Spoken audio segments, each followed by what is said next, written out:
TerraSpaces.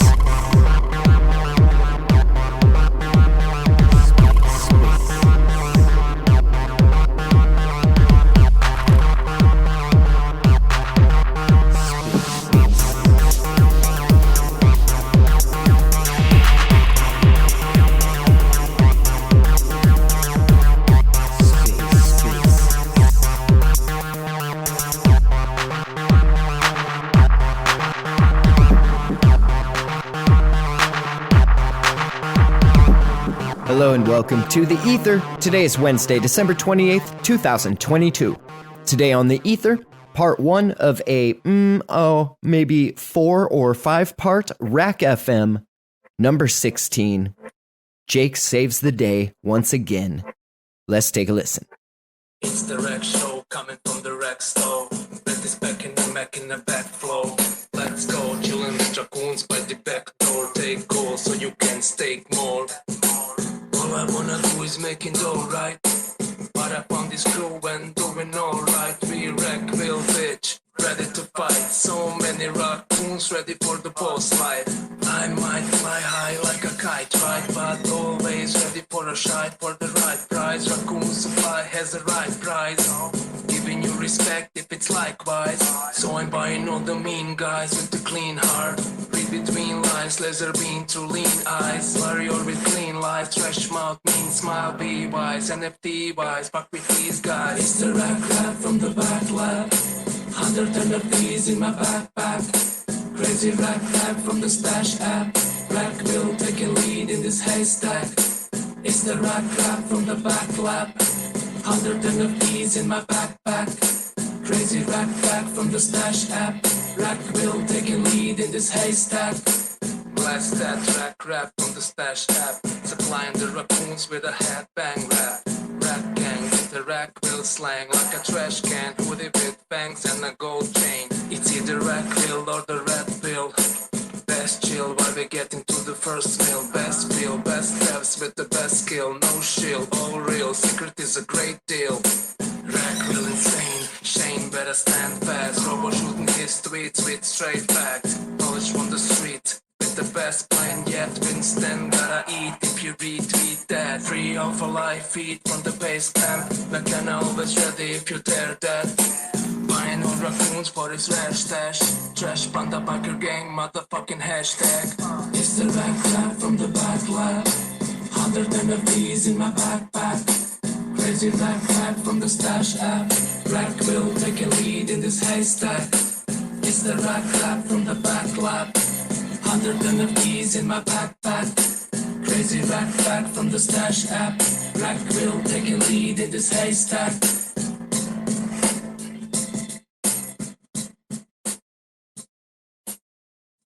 Oh man, how good is that track? How fucking good is that track? Just, can someone tell me? I need to check my volumes. Let's see if Joe, he's probably busy with the kids. It's early morning for Senor Joe. Oh, Brasco's here. Hello, Brasco. Hi, Robo. Good morning. Hey, everyone. Ah, fuck, me headset's died again, has it? Can you believe that? Really? Aye. Rugged again, wait. Gotta come in any minute, watch. It says pairing, rugged again. Fucking bit of space. There we go, bro. Brasco? Seems like, Yeah, I'm back. I should be back on the headset. Can you hear us properly? yeah, a bit more mechanical, but Is it? loud and No, clear. you'll have to deal with that, bro. You'll have to deal with that. How you doing anyway, mate? I hope you've had a great Christmas. I hope you've had a great time. Hopefully. Yeah, I hope you too. Yeah, sure, but still traveling. I'm doing my best to even keep myself in the loop, but it's impossible with all the traveling at the moment. I hope that from 30th on, I can be back in my home base and start memeing again and doing shit. Kind of tired of seeing all these people, even if it's loved ones, but yeah, still. I bet you are, bro. I bet you are. Traveling is one of the most tiring things you can do. Literally, it's like, honestly, it's moving home or something. It really is. It's a great drama when you travel places, man. Yeah, for sure. Especially in winter. At least for me, subjectively. And during the warm seasons, it's no problem. But in winter, I just fucking hate it. But yeah, it's still okay. And hey, I still managed to get my chihuahuas, my raccoon chihuahuas, to play fetch with them, or fetch and ball. I have no clue what I'm doing there, but yeah, I hope they get some strength and speed or whatever. Good man, good man. Well, do you know what, Brasco? While you're up, I'm glad you mentioned the memes because the raccoon community, the raccoonity, as a collective, as a whole, we got a seat, as you'll have noticed, on the source DAO. Now, the proposal passed, proposal 77 on Juno, passed last night when I was asleep. So it was wonderful to wake up to that and see, straight on to see which validators, like, obviously nobody voted no, because they wouldn't fucking dare, but I looked at the abstain plebs. But I was like, you motherfucking abstain plebs, that's up to you. You helped quorum. Like, even though you're a pleb, you're a cockroach, you do nothing, you're a floor feeder. You did contribute to the quorum, so that fair play, It's better than them not doing anything. Like some of these fucking validators, I can't believe some validators didn't even bother to vote for this one. So Brasco, yeah, we only need to do, like, what I was thinking is, like, we've got 3 top-line professional artists, right? And we can put like a raccoon spin on a Juno source, like whether it's you guys help me with the newsletter, with like just little graphics for the weekly newsletter or something, or whether we put like the memes into the pool. Dude, this opens doors for raccoons. Like Rama said to me the other day, right, guys, I'm gonna tell you, on Boxing Day, before he was off on his travels, right, Rama and I had a long call. I think I talked about it actually on Boxing Day, right? And he just said, like, it's far better to have collective, right? But very individualistic. But we work as a collective, like the raccoon, like brand, It's better to have like someone from the raccoon brand, like on the source DAO, rather than not have anybody from our end on there. Does that make sense? Because you got bands from skis, You know what I mean, dude? Yeah, absolutely. Yeah, makes sense. I mean, in regards to meme production, as you said, we have like multiple people who are like, who know their shit, their meme shit, basically good meme shit. Usually it's just like, just coordinating and then just get the ideas running. We could upgrade the meme facility on Discord. I mean, that's another channel for that, or sub channel, or thread in there. Yeah, I mean, let's talk about it and just tell us what you need, and any kind of ideas is always appreciated because it makes it easier to meme ahead, basically. Brasco, do you know what we need to do? And I'm not obviously the spaces is like titled like devs working on F2 ETH L2 roll-ups, or roll-up contracts. Sorry, that's a plural. Brasco, we need. Because the devs are incapable of doing it, right? We need to breathe new life into Juno if we're going to have like any future over there. And to be honest with you, if you look at like Raccoon over on Juno compared to Huahua's nothing. It's a testing ground. It's like our testnet or whatever, Juno is like the flagship, but that isn't going to last for long. I haven't had a reply back since I replied to like the F stuff. But it's a small room, I trust, I mean, I know 9 of you are in the room, right? So I trust like 9 of you that I know, and hopefully this other person's pretty cool as well. The title isn't actually clickbait tonight. Mole did say to me that they'd been like messing around with contracts elsewhere, right? But the tech is just not as good. It's like not as fun for them, like, the Cosmazan permissionless, blah, blah, blah, right? It's just not as much fun, like. They've been testing around on Binance Smart Chain. They've been testing around, which is obviously like a side chain to it, if anyone knows or doesn't know. Matic, which is like an official L2 roll up, yeah. The tech is just like not as good, right? And it's just not as much fun to like play with. They're just like, this is fucking boring. This like, so that's why I put the title up for a laugh, just for a bit of fun, just for a bit of traction anyway. But yeah, I've asked Brasco very quickly. I've asked, and we'll bring the ladies up. I've asked what was happening with Lunk. I haven't had a reply yet. So he'd probably be having a lie in after working through the night. I've asked about Lunk and I've asked about Kudos to see if we've had any replies back. So I invited him. When he makes up, he might come in, he might not. But yeah, it's interesting just to see them like looking at Matic, because fuck man, it's so easy to get a like grant over there, man. You've seen the money they're throwing about for fucking shit now, the youths and that, and the e-gods going over. Well, they're trying to bring the community over there. Of course. You know, like they're trying to bring community type projects out there. I was listening to Animoca Brands, that Yatsu, the chairman over there. He had like a space yesterday. And he was talking all about how they're trying to create this, they're trying to bring the community, and they're trying to bring, because they know that if they bring the community, then all the other projects are going to benefit off of their new, like, it's called Mochaverse or whatever. And I'm just thinking everybody's trying to do that. They just want to bring, I mean, like, I was listening even to the youth's space, and they were like attacking Frank hardcore, you know, and that D-Gods guy. No, but didn't he do one like 16 hours ago with the main man from Polygon? Yeah, Sandeep, is that the one? We were just listening. No, not said. I don't know. He did one yesterday, so it had to be 16 hours ago. So it was yesterday. Frank, he had a youth space, and they were kind of attacking him. Mayor was there too. Is Mayor here? No, he's not. Oh man, I started talking like everybody left. No, you're fine. The main guy. No. Thanks, fine. Good morning to you, by the way. The main guy, though, from Polygon was in there, and he was asking what he needs to do, like, better for the NFT, like, kind of ecosystem, because basically, even though they've got all of these, like, returning users, and the new users are stacking up, it's still, like, lacking, isn't it, in a lot of, like, the UI experience, right? He's really lacking on Polygon compared to something like Solana, right?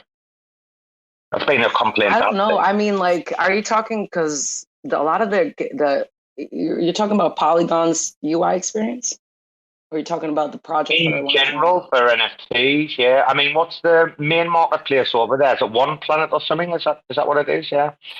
Listen, I've just seen. I mean, right. First of all, OpenSeas. I mean, no, isn't it One Planet that they've got over there as well?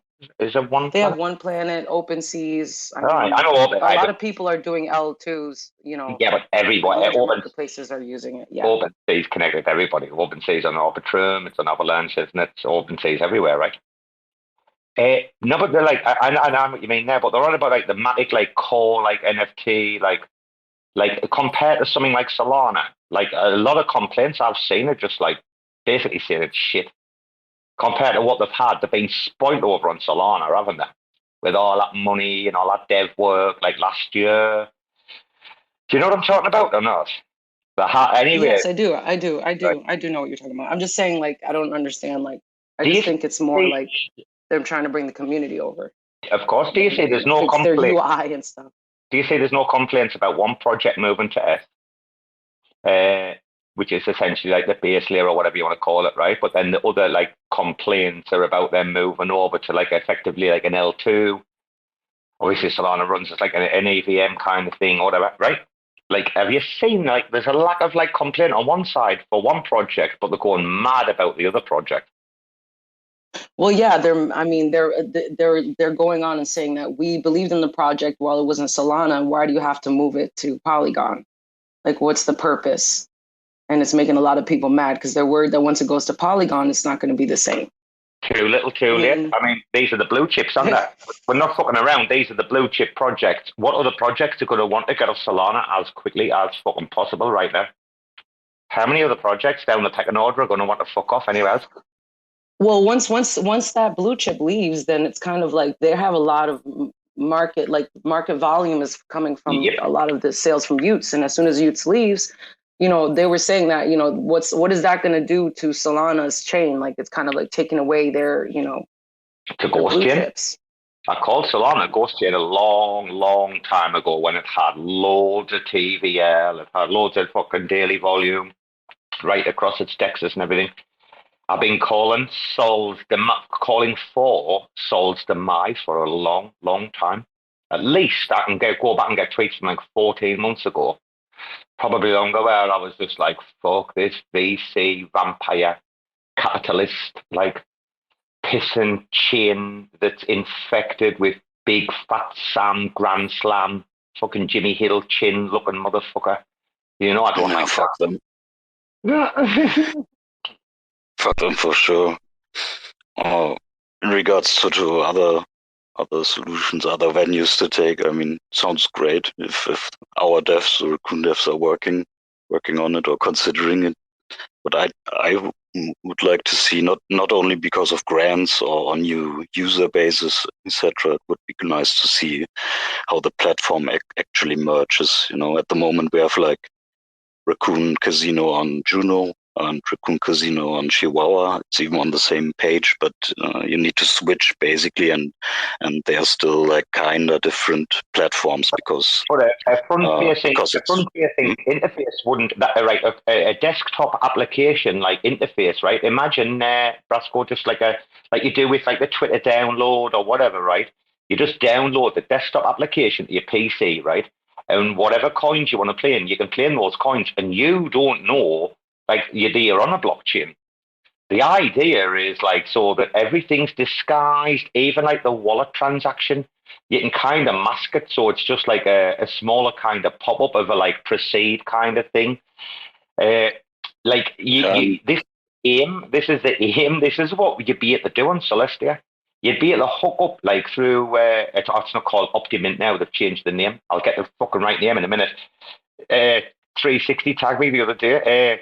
Dude, the idea is that you open up your desktop application, you connect up your wallet, you play in whatever tokens you want to play, but you don't know the blockchain that you're playing on. Obviously, the wise people like us would know, yeah. But also like mid to long term to see kind of like also, I think the easy or most simple example would be the lottery. Just don't only have a lottery for Chihuahua and a separate one for Juno, but one big ass Raccoon lottery that involves all kind of tokens across whatever chain you are using to play with on I can imagine. That'd be great. I can imagine contractually. I'm only thinking from a code base and a smart contract proposition. And Joe's up here, might be able to correct me. I would be thinking that would be probably a logistical fucking nightmare. And this is one of the this is one of the reasons that the tokens they enable payment in are all COSMWASM 20. So when all the tokens are COSMWASM 20, like it's a piece of piss, it's all the same pot, effectively. Do you know what I mean, dude? So like if you were a cross chain, so this is why they can't do it with Huawei at the minute, even though Huawei is COSM enabled, it's a separate own L1. Therefore, it's a different type of contract to like when it's just a smart contract executing on chain with different token.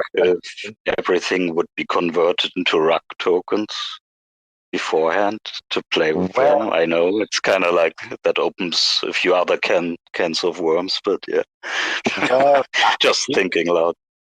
Again, either you have to have like a selling mechanism, a trading mechanism involved, right? Which is going to have to go across multiple things because, like, you couldn't want to pick a chip. I mean, pick Huawei though. Like, you're going to have to like either have like a set. Like, if you're, how would you first of all have a float to be able to do that? Like, a float would have to come from somewhere, like a RAC float, right? A RAC token float. But like, let's say that we've got that, right? Like Huawei. Like, RAC would still have to do transactions on their end, wouldn't they? Like, whatever chain it was, right?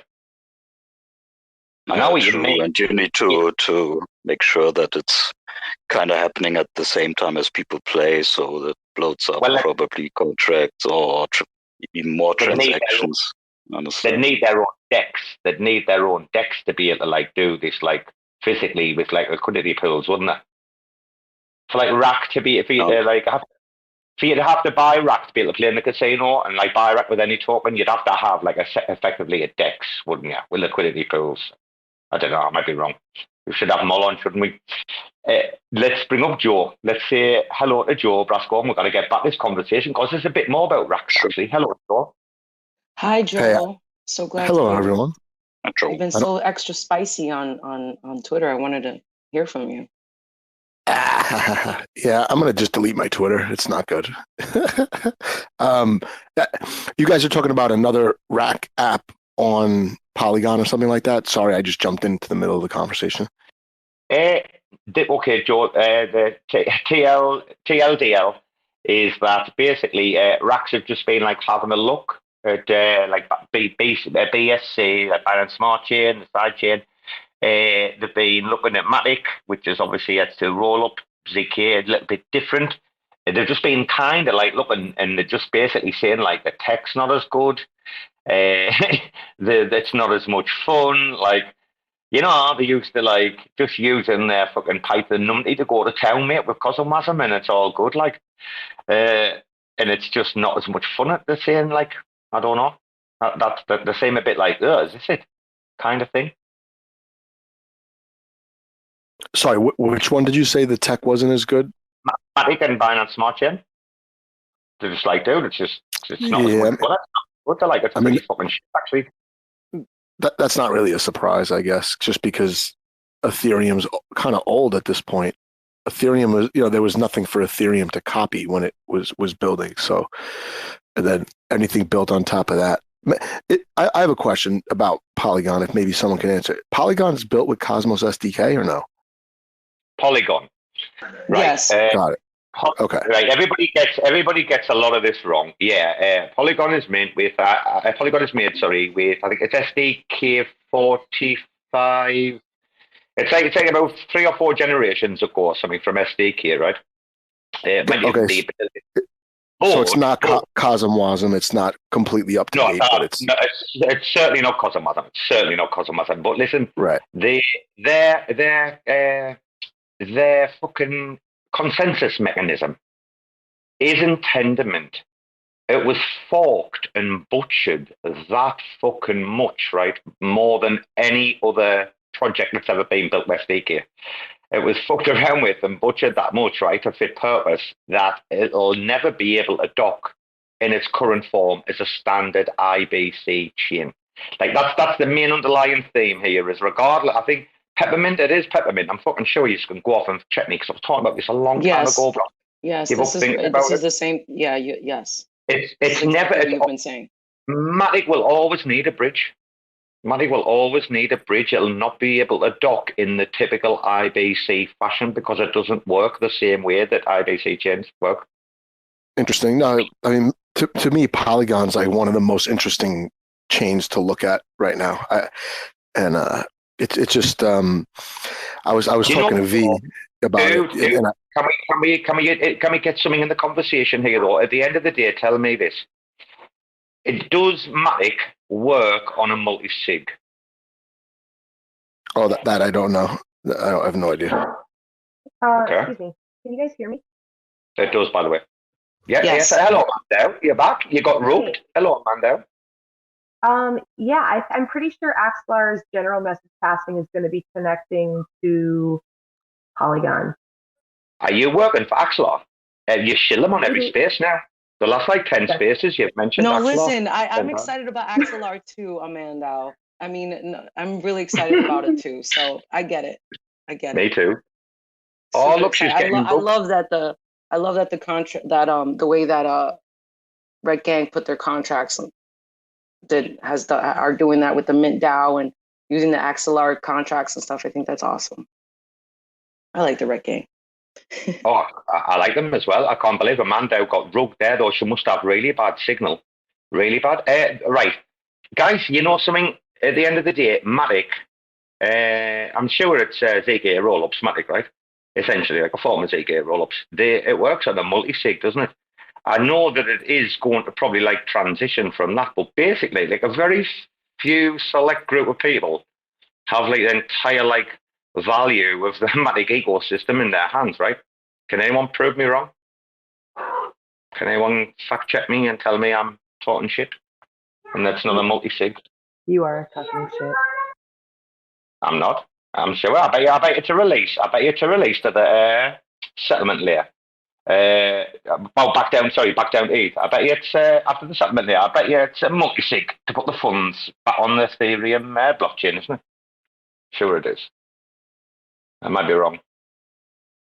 So almost like wrap tokens, the way wrap tokens work a little bit. So you're saying there's just like a pool of money in a smart contract controlled by like 4 people? Yeah, well, what happens? Those transactions like go off to be effectively like fucking roll up is the word, isn't it? They're just like batch transactions. Like it's like a proof of fucking work thing that they do, effectively, isn't it? Where they just do all these like mathematical fucking formulas for like batch transactions, like that normal plebs can't do. No, then they just dump them back on the chain at a later date, don't they? They just come off, bump, side chain, process, package together, then dump on the main chain. It's a problem with fucking anything on Ethereum, man. I tell you what, Celestia, good luck Ethereum. Let's fucking see what you can do. Are you serious? Are you saying like Celestia is gonna blow Ethereum out of the water? Is that what you're trying to say right now? No, you know what I think. Robo. I think. Wait. I'll tell you one thing. Are you working for Celestia? You mentioned that. He's shilling Celestia every call. Every call, the guy's shilling it. Celestia. He's got a mug, and on the mug it says Celestia, right? Are you sipping on some coffee? Celestia becomes. Wait, moving forward, Celestia becomes Ethereum's base layer. That's what I think. Now put that into properly, like put Ethereum just on top of a base layer. We've all seen the strain that Ethereum's been under at these, like when the Bored Apes were fucking minting, or you all know the times I'm talking about where we've seen unbelievable gas. It's still shit now. Like it fucking cost me 10% or something to send some fucking money on Eth the other day. I was like, oh, I had to go in the shower. Cost me 10% in fees to send money. I had to go in the shower. What Celestia can do to Ethereum is like, none of you are ready. Absolutely none of you. Keep sleeping, people. I love it when you get excited, Robo. Is he done shilling? I think all the fucking Celestia shilling is the reason why I got fucking sick. Thanks a lot. Oh, Gainsy, you're sick? Yeah. Sounds bad, doesn't it? Fucking sick, guys. Can you do the Chico? Can you do the sick version of Chico? Oh, no, fuck that. You know Chico better? Can we do it? I can't do that. Your ass there. So sick today. Your ass there. Your ass there.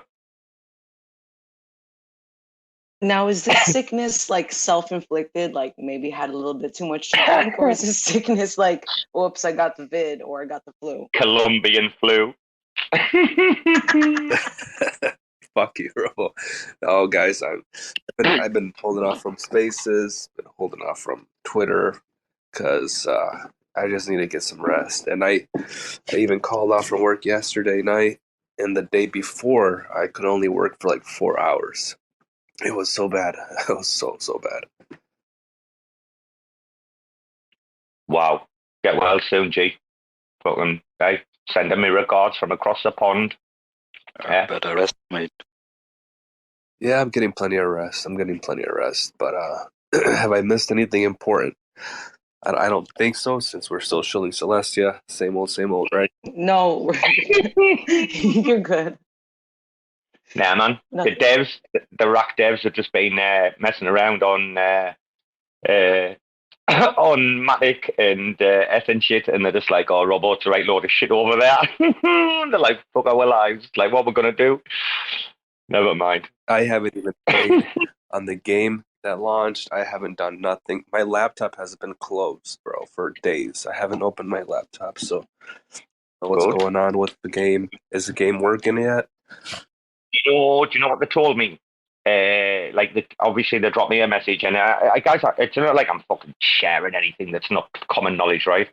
They were like, you know, something like, obviously, like with it being Christmas, we got to like try to make deadlines, blah blah blah. And Mol's just like, look, it's another example of like, okay, you've learned a lesson. Don't rush things in future. keep that like level of testing, keep that level of simulation. Like it's exactly the same with the white whale thing, where we were like, dude, come on, it could happen to anybody. Look how many possible exploit opportunities there are here. Like it's a brand new thing that's just been deployed on Juno and Huawei. Like a literally white whale, if anyone knows, brand new thing, wasn't it? But they were like, nah, bro, we wrote the code. And that's like, fucking hell, man, all right, man. Like, I get it, like, you know, but like, understand that we support you, like, no matter what, because of like your previous track record, blah, blah, blah. And then the same this time. They're just like, well, it's a lesson, isn't it, not to rush something out. And that's probably like what we did. He's like, it's all good now. We realize what we did. It's in the notebook, you know. We're not going to make that fuck up again. But like, yeah. I mean, I've never met truer like devs in my fucking life. And yeah, I've got a direct line to them because I've worked with them for 9 months. A little bit more, actually. And I'll tell you, like, literally, I will be the first person to ever abandon racks if there's ever a problem. Like, while I'm still a rack, trust me, the project's golden. But games, you know what they're like. They're so fucking humble, man. They have so much humility. It's unreal. I've always felt that from Mo since day one, dude. I've always felt that. There's been so many times where he's like, hey, Gainzz, I appreciate what you've done. You know, I want to send you a little gift. I'm like, nah, bro. Like, the feeling is mutual. The respect is mutual. And I want to keep our friendship like that, you know. They're so humble, dude. And it's good to see that they're still heads down working and not giving up, you know. Well, it's the Christmas holidays, mate, and they were trying to fucking ship over the Christmas holidays, and they really wanted to help out some of the Huahua community who got rugged, you know, because obviously they're doing that like NFT thing for them and stuff, you know. And it's like, I just feel at the minute it's very, very important for us all to take a step back, appreciate those people who are building during like the worst of times. And it's like Pepe, you know, today, getting into the active set for Juno, I was so like happy because like kids not stopping like grinding or grafting, and it's the same with the bands and the Space Skelly show on Mondays 10 a.m. Eastern and that little plug there. It's the same with everybody grafting and grinding. It's the thing that keeps me in this space. This is why I'm willing to fucking put on it, whatever, 2, 3, 4, 5 hours, however many hours like regularly we do, you know, recorded or unrecorded. Like I'm always willing to facilitate them because there's people out there that are putting in like 12, 14, 16, 17 hours a day coding. And it's when you say work ethic, man, like literally at the bottom of the bear market, I value work ethic of dev teams way more than like any value of fucking coin or community or fucking any of that. Our devs have never fucking stopped, and nobody can like. There's nobody can say like, oh well, I don't know, you took 3 months off here. Nah, dudes, we had one game 1 month, next game another month, next game another month, next game another month, then distribution, and then yeah, we've had a bit of shit, but we'll come back. We're fighters, man. Anyway, what else is happening? Come on, change the subject. Fucking hell, I've been on that Spaces earlier with Kumar and them. Who the fuck are these two? Anyone listen to that? Wait, no. What are you talking about? Listen. I want to know about this. The spaces that you were on earlier today, the comedy space? No, I went into I went into Spaces to listen to No, I'm not stalking you, I swear. I just. No, you're all right. She is. You heard my husband? He says, yeah, she is. Oh, will I put a thirst trap? Will I put a thirst trap in the nest there, Andrew? He said he's going to put a thirst trap for me. Oh, I got the thumbs down from AmanDAO. She might be with her hubby. She's like, no, Robo, no thirst trap. Go for it. She's like, oh. Amanda's like, no. Andrew likes your thirst traps. Oh, should I be worried? No, man, I went into a Spaces. I went into a Spaces to listen to Liz the Diz talk about turbines. But they were talking about like regenerational agriculture and stuff like that, right?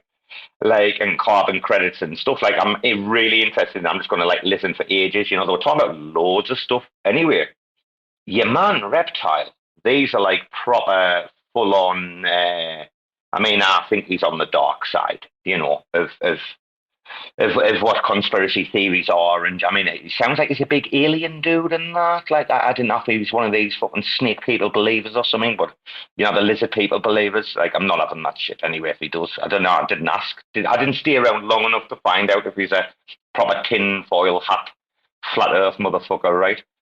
But this man, Kumar, came in, this Indian fella. Whoa, man, he was brutal. He just keeps fucking muting the room. And he's like, let me tell you, you motherfucker. You motherfucker, don't come in the fucking motherfucking room. You talk to me like this. You motherfucker, I'll fuck your fucking sister. Like, what you doing, dude, man? You can't go on like that. Like, on the spaces, man, calm. You know what's funny, though? You probably sound like that to other people. Because you be screaming cunt and shit. And I bet you people, they're like, come on, man. Can't be talking like that. And nobody knows what's going on. He was talking to this woman. He's like, Candace, look at you, you motherfucker.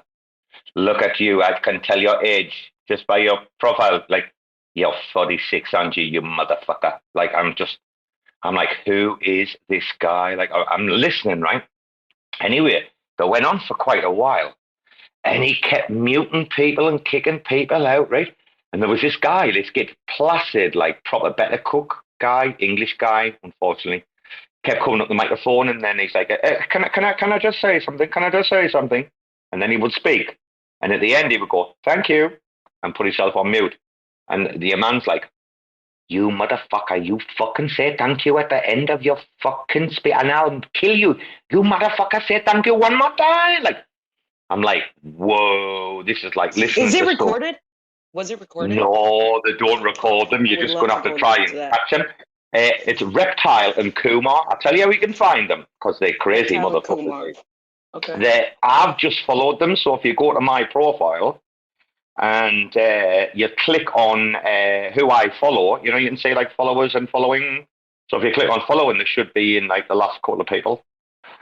He plays the stereotypical Indian like so well. I mean, he mentioned about something about being back in India, but I'm sure he must be American based, because he knew way too much like about shit like America. He sounds like he's back in India for holiday or something for Christmas. I don't know, and maybe he's American based. But fucking hell, man! If anybody knows like Russell Peters, wow. He's like the dark version of Russell Peters. Like, and I've seen Russell Peters live a couple of times. Like, I've never heard an Indian go off it like what Kumar does. He's like, okay, so I have a question. Slinks, who's heard him? I want to know if anyone's heard him. Wait a minute, Bbandz. I'm going to bring Slinks up. What's your question, Bbandz, darling? Okay, well, this has nothing to do with what we're talking about. So if you want to bring Slinks up, cool. But I'm just asking. I've been trying to figure out what this Hinman documents are, and I don't get it or know what they are. It says the SEC seeks to keep Hinman documents hidden and replicate. So I didn't know if somebody could explain to me what these Hinman documents are, because I don't know. And you guys are laughing at me because everybody knows. I'm sorry. I didn't know what you're talking about. Wait a minute. Are you talking about crypto? You're talking about crypto? We're back on crypto, are we? We're back on crypto. I've been trying to figure out what this is. No, the only news I've seen today is the main news is about RV. The mango markets dude got arrested in Puerto Rico. Oh my gosh, I read that last night in Puerto Rico. Well, you know what? He knew he was doing something wrong when he fled first to Israel. And then going from Israel, like the day that he does his little exploit, and then he flies, you know, then he goes to Puerto Rico. What did he think was going to happen? Do you know what happens? You know what happens next? He's found dead in his cell, hanging. You think so? Suicide. I wouldn't be surprised. How many have they just killed recently? 3? This will be the 4th. 3 right now. 3? This will be 4. No, in the past 3. 18 months. In the past. Is it 4? Oh, yeah. You're the man died. I forgot about that. That's in the last 18 months now, but there's been like 3 in the last 4 or 5 months or something. 4, 5, 6 months. He fell asleep and didn't wake up. It was only 30. Another guy was 2 guys drowned, right? And then another guy was in a helicopter accident. Yep. In broad daylight. It wasn't like there was any reason for that to happen. Yep. Just like when the Chelsea chairman was killed as well in his helicopter to pave the way for the Abramovich takeover. I don't know how many people know about that. Matthew Harden. probably not a lot of people. It's really easy to kill people in a helicopter, you know. I don't know if anyone knows. Like a helicopter accident is one of the easiest accidents to be able to fake out of everything. There's a lot of like things like cars and all that. They're impossible to like fuck with these days. Like you'll not see like anything like done with a car since Princess Diana now. But helicopters are apparently really, really easy from what I've heard. Like, and I probably taught the wrong kind of people like at times. Anyway, hey, the guy that drowned though, he drowned in the surf, didn't he? Puerto Rico. One guy was, I guess he was surfing and they said that he drowned, you know, surfing. And then the other guy was the one that put the text messages out saying that the Mossad and Pedo Elite were looking for him. He's either going to end up dead or whatever. And then like a day later, he was dead, like drowned. Do you know people underestimate the Mossad, right? Unless you've like really, really like, I mean, these are like the CIA and NSA combined on crack and 8-balling at the same time. Like these are fucking unhinged beyond belief. Like probably the worst in the world. Like when they did the reprisals for the Munich crack, when was that? In the 70s. Guys, that's nearly 50 fucking year ago. Nearly 50 year ago, loads of Israeli athletes were fucking held hostage and some killed, blah, blah, blah, right? We all know the crack. And the Mossad tracked them down worldwide and started assassinating these people like one by one, like 50 years ago. How do you think they've advanced? Look at what's happened in the world in technology in regards to like how, like what we've got. Like we couldn't imagine these smartphones or whatever like this, could you? 50 years ago, couldn't even imagine like a laptop that weighs like less than 2 kilograms, right? Think about it. Imagine what something like Mossad has done when 50 years ago they were fucking tracking like major terrorists around the world and assassinating them. It's not bullshit, is it? I've read books anyway. I fucking know how bad the Mossad are. You know, I mean, I've heard of it and talked, but I haven't read books on it, or I don't know, like, I just know what I hear from the news and from, you know, watching TV and movies. You know what I mean? They run a huge blackmail ring. They essentially, like, in conjunction with the US government, like, essentially, like, Mossad are a dirty arm of the US, I'll not say government, I'll say administration, whether you want to call that deep state or whatever. They are, like, the dirty arm. So, like, Mossad will do things that, like, even, like, the CIA don't want to be involved in or whatever. Like, the CIA have to keep themselves, like, fairly clean these days. It's not like the 70s and 80s when it was open season. They were, like, assassinating political leaders all over the world. Can't get away with that these days. But people like Mossad can just do what they want. They're effectively, like, unregulated. Like, literally. Who leads Mossad? That sounds scary. Who leads Mossad leads the Israeli state, really. But they just do it really quietly, that's all. They are fucking they are more powerful than you can believe. And it wouldn't surprise me if there was a blackmailing fucking pedo ring going on out of Puerto Rico with all these fuckers who's pissed off down there with their American dollars. How many fucking rich people are down there? How many influential people trying to hide away from the US government? US government don't like that, man. They're getting as bad as the CCP these days, man. They'll go looking for anybody, anywhere, for any fucking money. Bbandz, you know FATCA? You know FATCA or not? You ever heard of FATCA? FATCA, FATCA? Oh, I thought you said FACA, like you FACA. No. No, FATCA. I think there's been some amendments. FATCA. FATCA, FATCA. In capitals. It's like the foreign, if you're an American. Foreign Account Tax Compliance Act? Yes. Yeah. So basically you come over here, right, to work, yeah, and earn, and you're going to pay your like taxes like in the country that you're working in, but the American government want to know exactly what you're earning and they want their share if they're due to it.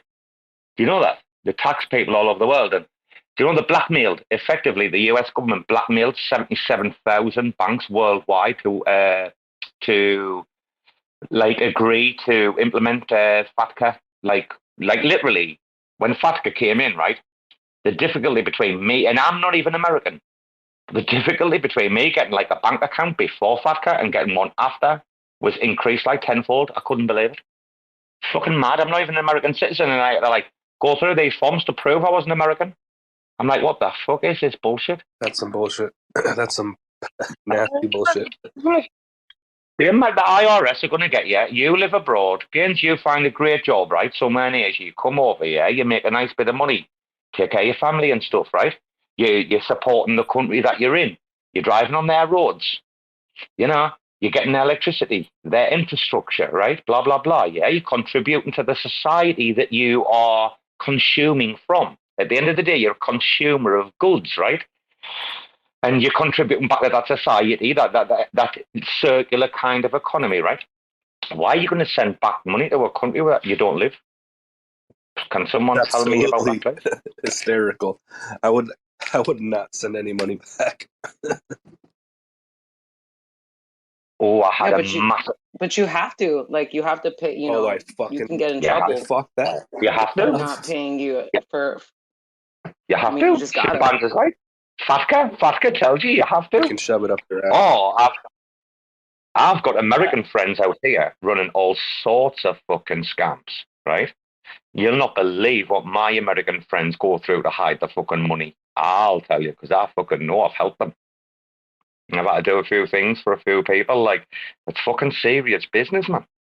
You can always wash out in Asia, though. It's really, really easy to fucking wash, like, especially like cash, intensive businesses, you know.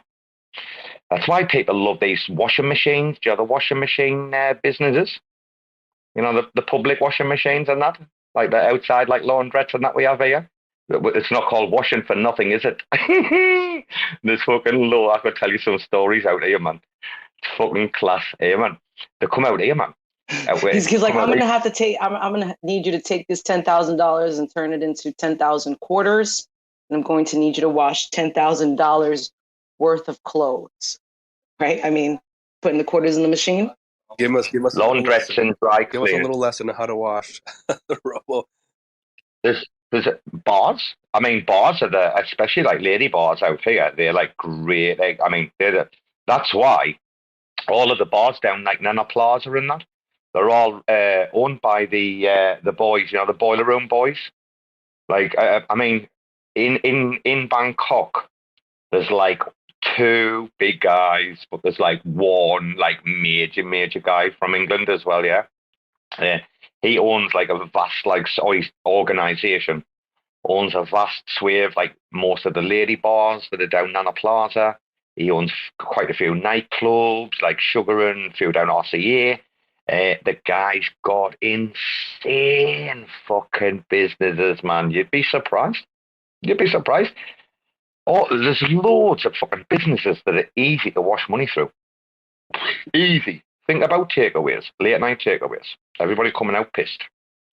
Right? How much fucking business can you put through the books?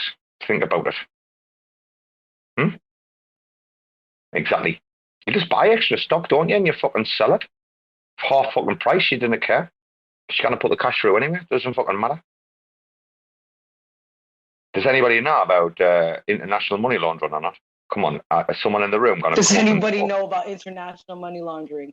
Like, who's going to be like, I do? How much people get paid on the dollar? Who knows that? People get paid on the dollar. Hold on a second. This fucking space is being recorded? Really? And we're talking about fucking washing money here? What the hell's wrong? You're in America. You're in America, I'm not. Hey, dude, you know, when I was a kid, listen to this. When I was a kid, one of the first scams I got in was on the counterfeits. I started with the counterfeit quids, the pound coins. When we moved from like the pound notes to the actual like pound coin, we call it like a nickname, bin lid, which is like the nickname for quid. Quid is the nickname for a pound. A pound is one British pound, right? Great British pound. Dude, we had these like terrible, like tinny, like when you banged them together, they sounded like it tinny. Or you drop them on the floor and they sounded like totally like tin. The thing is about a pound, we call them also another nickname is a nugget. So V's come in the room. I'll invite him up in a second. He might verify this. We also call it a nugget because it's the gold, right? But it's like a gold nugget. And so you drop it on the floor a pound coin, you drop it on the floor and it's like, doof, you hear that shit. The fake ones, you drop them on the floor and it sounds like some like shitty, like empty fucking piece of fucking tinny lead, whatever it is. So we started with them and it was 25 quid to get 100 coins. And we'd just go off and try and blag them like wherever we could, like in the bandits, in the cigarette machines. Like we'd try and use these pounds, like literally anywhere. I was a kid, man, like 11 years old, running in pubs, like in bars, like caught over, like hood over my head, just running up to the cigarette machine and like trying to get the pound coins in to get the cigarettes out, etc. Then when I got a bit older, I thought it must have been about, I don't know, after my injury, about 18 or something, we started getting 20 £20 notes now. And these were the new £20 notes, like the big, I forgot who was on again. It might have been Florence Nightingale. Someone might have to check me on this. She might have been on the fiver. I tried, oh no, it was your man, wasn't it? Was it Charles? No, it wasn't Charles Dickens. Oh, it's going to kill me to figure out who was on the 20 at the time, right? Some famous cunt. Anyway, we were basically getting 20s for £4 a piece. Right, so basically, like you could make like 5 times your money. And I used to go to these stores, like daft stores, you know, like a DIY places, right, where your old woman was a bit blind behind the till, you know, the fucking cell phone DIY stores and shit. Your woman's got if she's got the glasses on behind the thingy and she's squinting, you're like, I'm in here, you know. And I'd buy like a tin of paint for like £2.55 or something like that. Get like your 17 odd quid in change, and we'd just literally go and do like fucking 100 to 150 stores in a day. Literally just like 120, that was it. Never more than 120. And always something for like about like 255, 260, like around that range. So you were still in the money. Anyway, is this recorded? Do I need to delete this game? No one's ever had any fun when you were young, man. What you playing at? I don't know what you just said, but I anyway. I was too afraid to do anything bad, like as a child. Like I was scared of going to hell. So I was like, I was like, if I steal this candy bar, I'm gonna go to hell. So I just didn't do it. I think I was more afraid of hell than the cops. But, yeah. Well, as you might know, Robo didn't have any fear of cops, did he? All my good friends already know that already. We've already had that story out. But it's not about that. Do you know, when you're a kid, I didn't know about anyone, but the level of, like, I needed, like, constant excitement, me. Now I'm older, I'm like, fuck that excitement shit. Like, keep that to one side. I need an easy, like, cushy, slow life, you know? But when I was a kid, like, I couldn't get enough, like, whatever it was. Whatever, like, thing was wrong, or like, you could do, like, I don't know about you guys, but you know, welfare, like at school. If anyone knows, like school dinners, when you go to school, if your parents like don't work, you have to go like on dinner tickets, right? And like you'll get like whatever it is, I don't know, 65 pence or 75 pence or whatever it is for your school dinner, right? But you know, some kids are paying cash, you're paying on your ticket. There's a clear differential of what's going on in the school dinner hall, right? So I remember when my father went on strike over the coal mines, yeah, it didn't work for nearly 2 years, right? And then we were poor as fuck, man. We were absolute broke ass bitches, man. Everyone. Second-hand Christmas presents and that, you know, like the Christmas presents me nephew's got like the year before. I got those. I didn't mind. I was buzzing. I didn't even know. Fucking anyway, the dinner ticket situation, they put me on dinner tickets. And then I very quickly realised that, like, some people, right, didn't want to use the dinner ticket. Some people, like, wanted to go buy cigarettes, or go out to school and buy pop, like a soda and a chocolate bar, whatever, right? So I got into, like, I got a little bit of money off my uncle, and I got into trading dinner tickets, like, I'm like fucking 8 years old or something like that. I was trading dinner tickets till I was about 14 or something, even when I was off welfare, like, off the school dinners. Like, I still carried on all the way through me fucking, nearly all the way through my high school, like, trading dinner tickets like a right gangster. Every day, I'd buy everything, everyone. I had the first kid. Because you normally find the poor kids are in school early. Don't know if anyone knows this, right? I used to always find that all the poor kids were in school early because their parents would be, like, kicking them out the house early as fuck, like, go on, fuck off, get to school, pleb. And I used to just be like stand at the gate and just blag everyone's tickets. Like, yeah, what you got? What you got? Come on, 40 pence. How about 35, yeah, come on. And I used to just buy about 10 and then start selling them to people. Like, why not? You're a little hustler for like since my husband's here singing "Hustler, Baby." Oh, my God. You got to make coin there. You've got to hustle though now. It's just like what people like Don's doing now, isn't it? Don's just hustling now. That's all he's doing. Oh my gosh, he's popping out those freaking videos like no other. Like I can't keep up with how many videos he's on one right now with guy looked kind of young.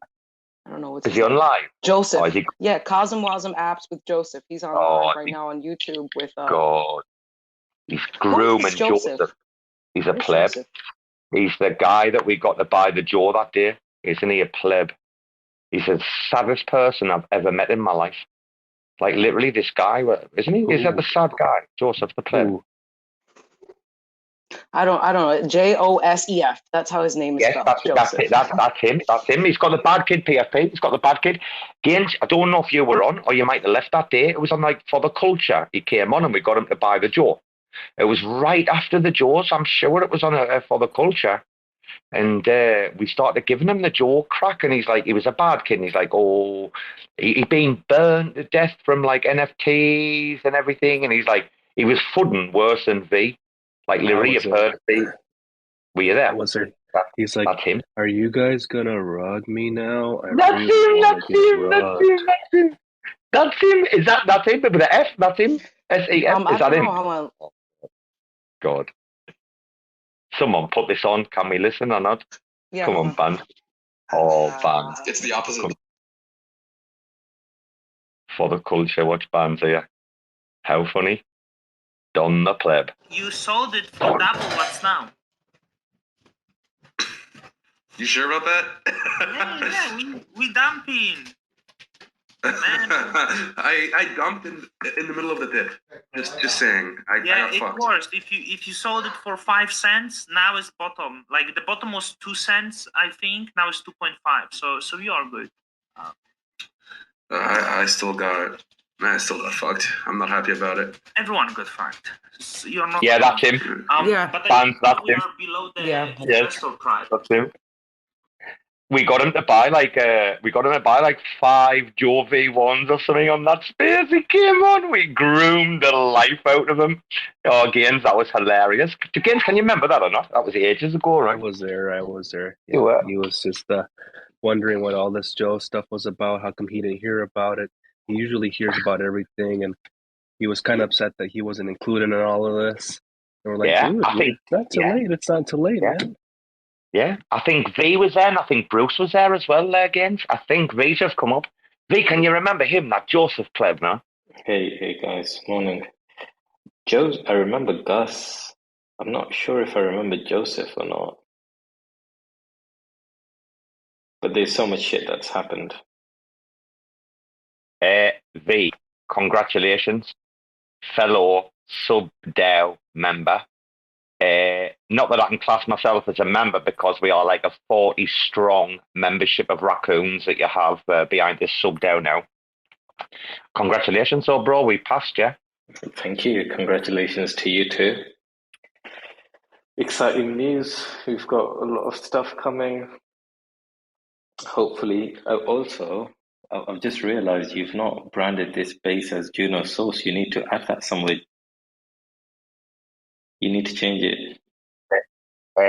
Wait a minute. The title of the spaces always depends on how you finish it. So, dude, don't you worry about that. Perfect. Done. So, correct. Oh shit, it's recorded too. Anyways, who's gonna listen to it? We've got Andre here though. Probably nobody. Every time I hear a member from a sub-DAO or DAO saying like, we got some exciting things coming, it's usually just a big spending prop. So what are you guys going to spend your money on, or what are you guys going to request money for? We've got no freaking money. We've got no money at all. Berserker is planning a meme competition. We're also planning merch. I have to get in touch with the merch guys. I've been a bit distracted with this whole Polygon thing because we've got Polygon that's going crazy right now because the youths and degods are moving there. So that place is kind of buzzing. So I've kind of been distracted by that, but we try to divert our attention back to Juno because we're an official source, we're an official sub now, and try to get that merch thing in place. I'll get in touch with Berserker and see what we can do.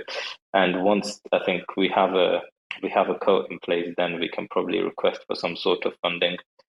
We let the community know how much it's going to cost, and we can probably get that sorted within the next few weeks. But let's see. No promises. I love it. I bet you I finish the newsletter by tomorrow. I bet you I finish the newsletter by tomorrow and send you to the draft. Watch. We're bringing this fucking downtown. We're going to fucking show this communication sub down who the real motherfuckers are in here. I'll tell you. We're going to shame these motherfuckers into fucking non-existence. Robo, the problem right now is that there's so much freaking happening, and especially with that Polygon move that's just happened, that's really distracted us because we've got so many people who want to come to Polygon now and that are coming into the Rekt Gang Discord. We actually onboarded a guy to Juno yesterday. We onboarded a guy from Solana onto Juno.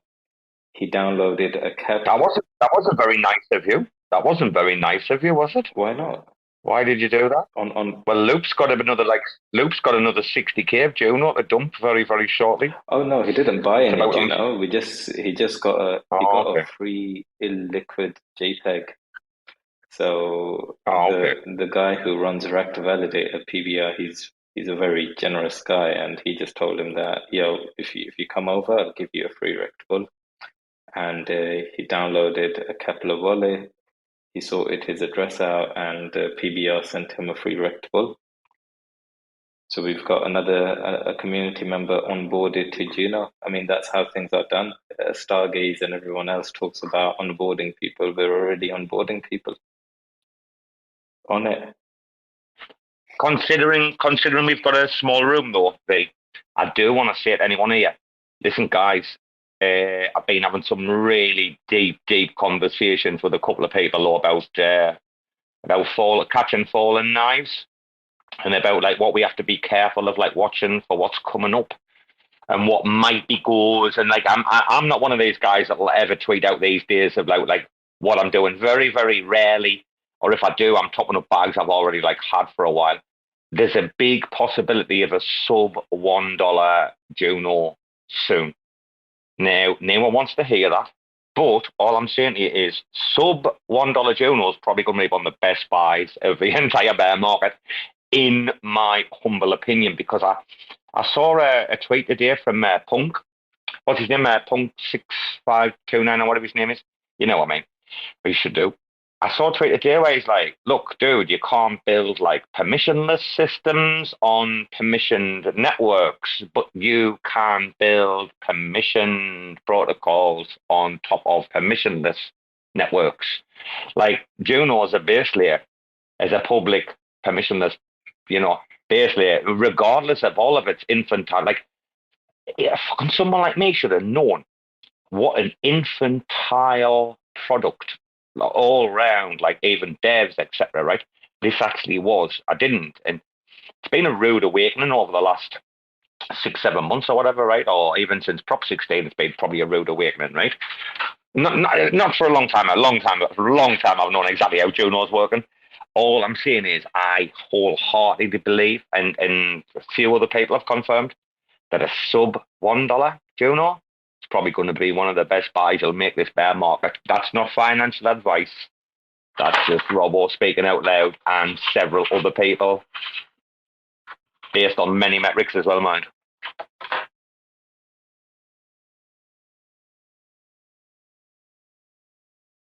You missed it earlier, V. We were getting some advice on how to do some washing of funds, laundering. You missed it. Oh, sorry. Loop's not doing that. Luke's not doing that. Rama's Chris, and that I can't believe Rama just DM'd me straight away. And he's like, "Fuck, dude, I missed the wallet. They've still got 60 grand." Oh, nice. And I'm like, "I love you, Rain Man. I love you." No. Class, and he's on holiday as well. I've got all my. I've got well. A, I've only got illiquid JPEGs. B, any money that I have, it's all in stables. I don't have anything in stars or Juno. But I think Juno might even go lower, but not really bothered about the token. I'm not buying anything for at least another 5-6 months, just buying illiquid JPEGs because they tend to hold their value in terms of USDC to a degree. They do dump, but they don't dump to the same levels that tokens dump. But if you have your money in USDC, that's going to stay as is. So I think that's the safest bet. I wouldn't FOMO right now. Even if there is a buying opportunity for Juno, it will be there for a few months. It has to bottom and it has to stay there for a while to go back up.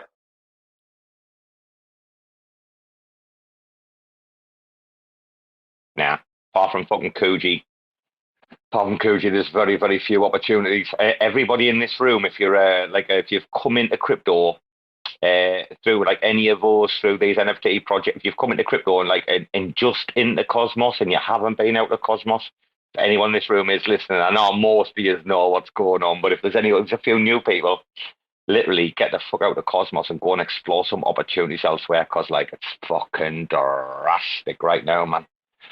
Literally, Kuji. And this is Sonar Wallet. Is Sonar Wallet out yet? It's not, is it? Can anyone tell me yes or no? Is this Sonar Wallet out for Kuji? That's going to be the game changer. Bbandz, do you know? No, I don't know if it's out. I'm actually checking right now. Hey, that fucking, I tell you what, Kuji, the darkest of the dark horses, and DYDX when they're kicking as well. Kuji are the darkest of the darkest horses for the fucking entire IBC eco right now. They are the play. The amount of product they've put out is fucking unbelievable.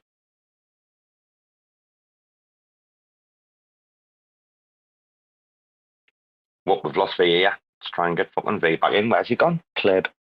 Oh, I wanted to ask him who's doing the fucking wash trading on Stargaze.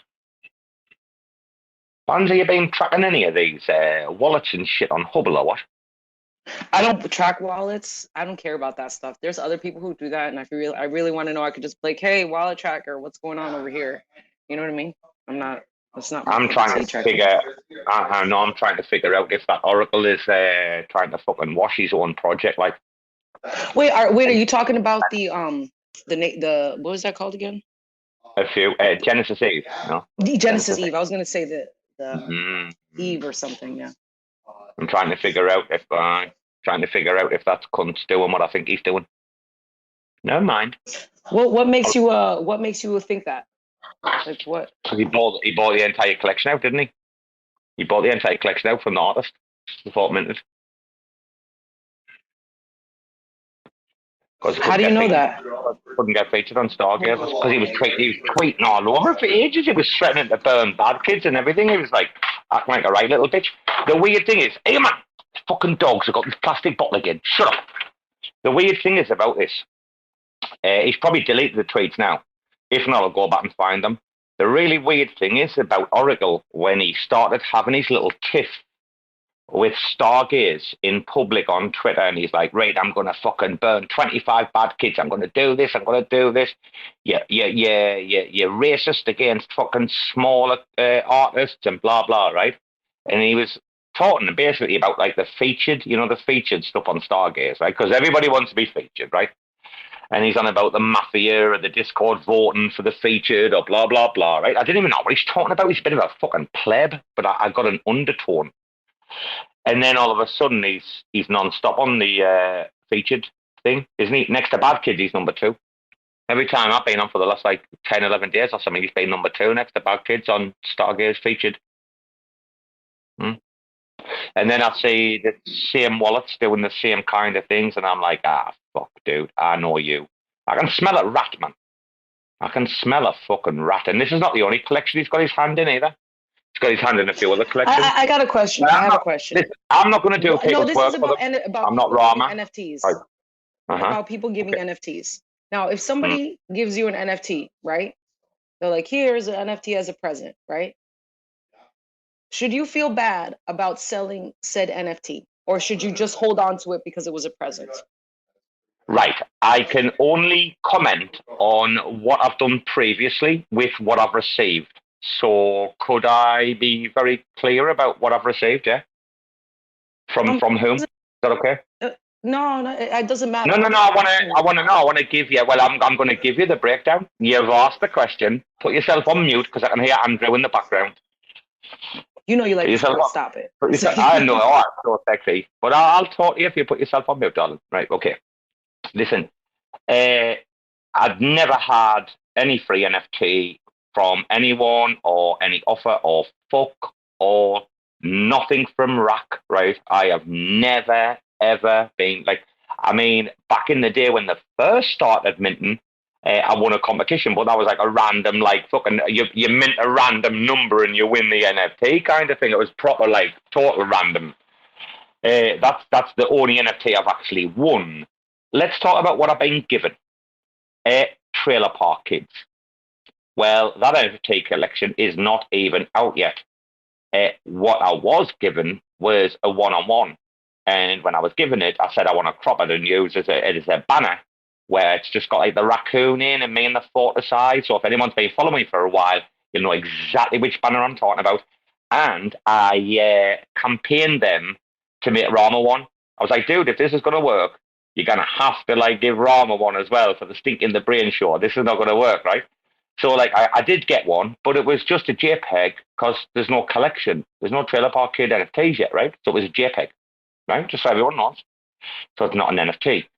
Then Knots reached out to me and said, hey, dude, you know, thank you very much for like helping us out, blah, blah, blah. Want to send you, I think it was an Umi knot or something. And what happened was I just got sent this Umi knot at the same time as Victor sold his PF Raccoon, right? Raccoon official proper like NFT that I gave him. So like Victor was this like young kid. He wasn't doing very well at the time. He was a bit depressed. He was in the group chat. He was in the DMs, and he's gone through a lot of trauma in his life. And you know, I was clinging to the raccoon community. So I gave Victor a rack. It was one of the 6 I gave away in the original purchases. I gave 6 racks away. One of them went to Victor. And when I got the Umi NFT, Umi Not or whatever it was, NFT from Not's NFT, I didn't know why they sent it. They just said, like, thank you, you know. So I was like, oh, fine, great. What I did is, Victor had sold that and he had, like, some pleb, like, PFP. And I was like, hey, dude, I'll send you this. Like, I didn't tell him where it come from or how long I'd had it or who I got it from. I was like, dude, I'll send you one. And I don't know, he had it for about 5 days and then it disappeared and I didn't see it again. And he kind of dropped off Twitter. So that accounts for the NFT that wasn't an NFT. It was a JPEG that we kind of used to help support Knots at the time. Rusty was still there, by the way. Then they sent me the Umi one that I gave away. And then I minted some free ones that I've given to Rama. NFTs. And then Rekt Gang sent me a Christmas present the other day, V, from Rekt Gang. For jumping on the source sub DAO, like, and joining in. He sent me that. So basically, Bbandz, I've been like given 2. I'm keeping one because I'm part of the source, obviously, and Rekt's had a heavy influence in there. I'm not going to deny that, and it was a Christmas gift, you know. But the other one I gave away. And then that's it. And the other one was a JPEG that I cropped as a banner. I mean, I don't know what else to say. I haven't been given anything, Bbandz. If I'm lying, anyone can come up and correct me. I've never been given anything. Oh yeah, and I was just asking because I'm like, how should people feel if somebody gives them an NFT and like, should they keep it? Should they sell it? You should work for an NFT. You should work for it. My honorary. I worked my honorary. I worked for that.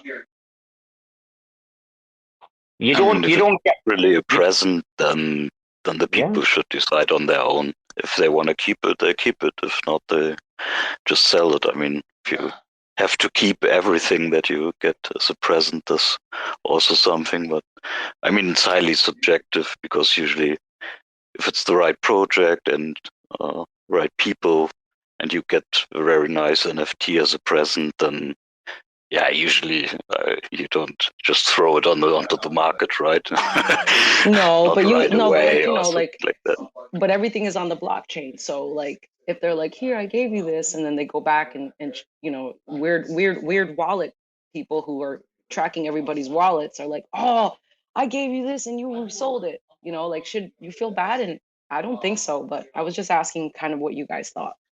I wanted to know how we diverted from the conversation that Oracle's rinsing his own project, and we're probably going to find out, but we can't be bothered because NFTs are just fantastic compared to the hundreds of thousands that validators and other people are extracting out of the ecosystem on a daily basis. So I'm all for conversation, me man, Bbandz. But I'm just saying. Moving forward, I had a lengthy call with Rayman the other day. I'm not going to repeat myself, and all I'm going to say is, moving forward, opportunities are becoming limited. They're becoming drying up, and people have to pay more attention to like who's doing what and which wallets are acting in exactly which ways and who's involved in what project. Because right now, everyone's out to extract as much as fucking possible from this ecosystem. Just look at Don. Just look at Don and his proposal after everything you've seen. I'm gonna be next too, guys. I'm not gonna lie. I'm gonna start extracting as much value as possible from the community pools, everything. I need to live. I'm glad racks have got fuck all. I'm glad racks have got nothing. You can all come over here with your fucking cut out, begging. There's fuck all in the pot, kids. Get used to it. We've got nothing. Not even what have I had? Effectively a JPEG that was put on chain for me fucking 9 months of fucking hard work. Nah, yeah, man. That's not how it works, man. We're doing shit different in this bear market, man. Joe wasn't meant to change the status quo. Fucking racks always had already changed the fucking status quo. Joe was just a proof of our fucking concept, man, of what is possible when you bring community together properly.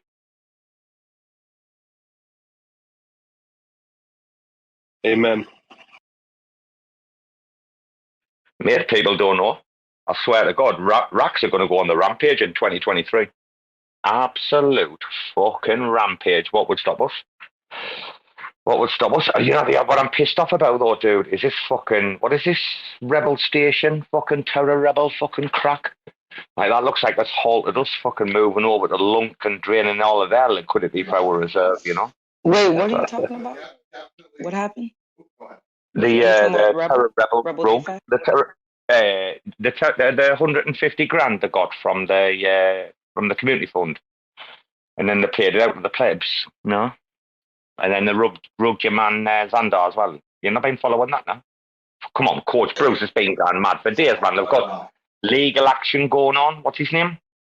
I don't follow. I don't go to listen to Coach Bruce's stuff, and it's not because it's just. But you have to listen to that pleb. You don't have to listen to that pleb. There's a lot of information that he just talks a lot, and then I just get lost in it. So I just don't even listen. Snake oil salesman, isn't he? He's a fucking snake oil salesman. I don't know what he's about. I can't follow him. I feel the same way. If I can't follow you, then I don't have any interest in what you have to say. If your tone stays the same, I just can't. I can't follow normal people. They give 150 grand, right? Over to the 150 grand USD over to the terror rebel crew for work to be done because there's a situation with the wallet, isn't there? That terror pleb station or whatever it's called, right? And the Lunk and the Luna thing, and there had to be like work done on it, right? I mean, I'm not in there, so I'm not going to pay that much attention. I just get the gist, the general idea of something. And basically, like, I think they got the money and they just fucking like dished it like out between them. like all of the Discord mods and shit or whatever, or people who've been commenting on Twitter were getting like a fair payment of everything. They just stitched everybody. And then when the community complained or something, the people who were stitching everyone were like, oh, you're so toxic, we're going to fuck off and not do anything, blah, blah, blah. I didn't know. Apparently there's legal action getting done now, Bbandz, because they had, from what I gather, they had a public governance vote. But then on the distribution of the funds within the organisation, they'd set up their own little like committee or multi-sig or something going on for how the funds were distributed. So like just basically like some people got paid, some people didn't. Some work was done, some work wasn't, and they're all acting like plebs. It's just like hilarious. You can't believe there's even more fucking drama. With Terror Rebels. So you're saying the Terror Rebels are the one that got the money? Yes, I believe they've got 150k, yeah.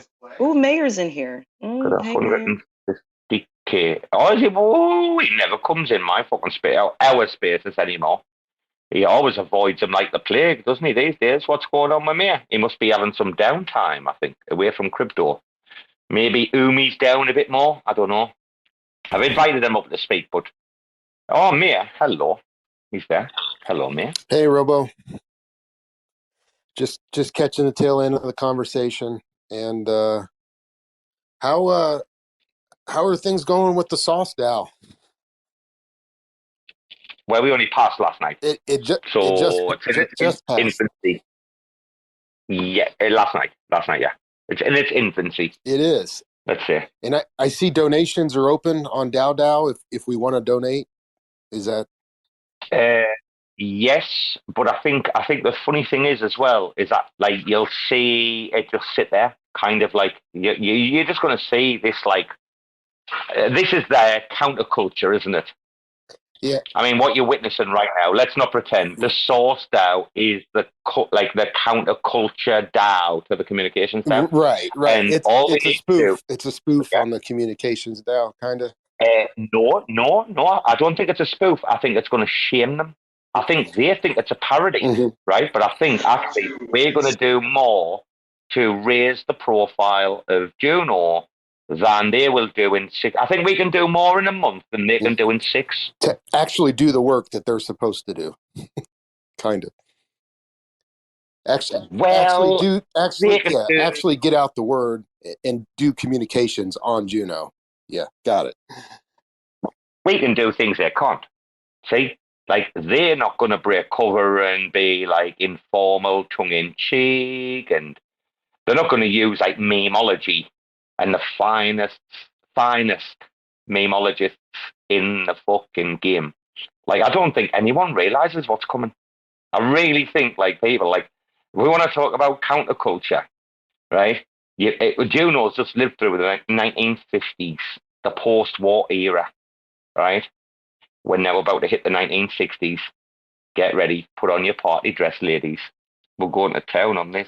Bbandz is in as well. Bbandz, you're on that thing as well, aren't you? You gangsters.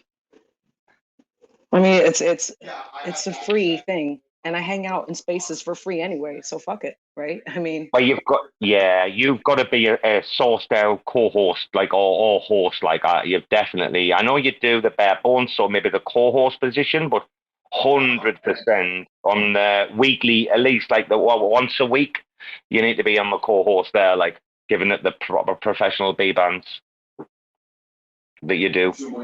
I like co-hosting and stuff like that. I prefer facilitating conversation than really bringing like the topics. I know that sounds weird, but I like hearing about the topics and facilitating that conversation. You know what I mean? Does that make sense? Have you got an alt yet, Bbandz? Listen. I think Bbandz needs a Source alt, or I think we need a Source Bbandz. I thought you got Sauce Band just as I come. I thought I came with the sauce. Yeah. We need a Sauce. We need a Source Bbandz alt. I think what you're. I don't know. Like bands.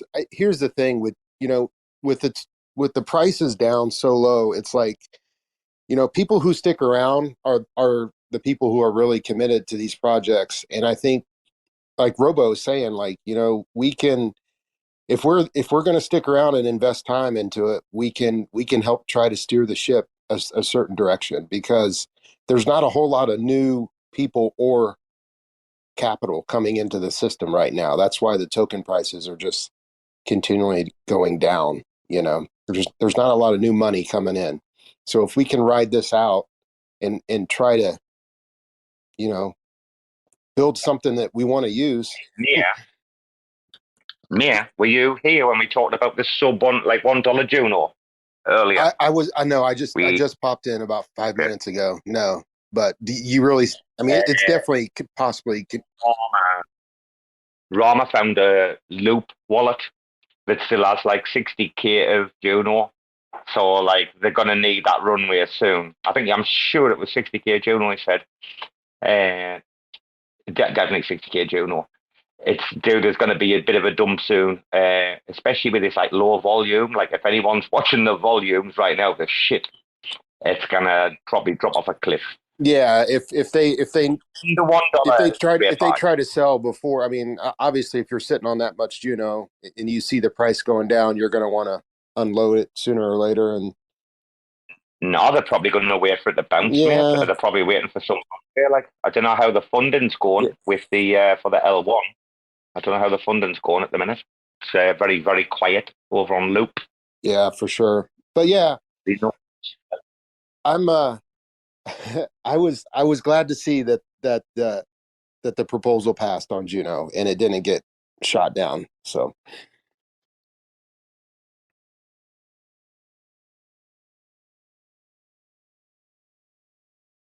Mia, can I ask for your opinion? Yeah. This is going to be interesting, guys. Can I ask for your opinion on Don's proposal? I think he's edited his original proposal, but the original one or the edited one, what do you think? Too little, too late? Do you think he should have got in before Cosmic Validator, or do you think this is a reaction to Cosmic Validator, or what do you think, Mia? I mean, obviously, it's a reaction to Cosmic Validator's prop, and I think Don is just trying to show them, like every time they argue against him, he's just using he's using their own arguments against them. So it's funny to watch, and yeah, he's just trying to say, look, you know, I have all this content, I can use it to promote the hub just the same way you're trying to, you know, get 300 Atom a month and got your approval, so why not? So it's really interesting to see. I think he dropped it down to 1,800 Atom for 6 months, so he's kind of dropped the price down to, or the amount down to what they requested. So yeah, I think it's. And how do you feel about the argument of the hub like is everything?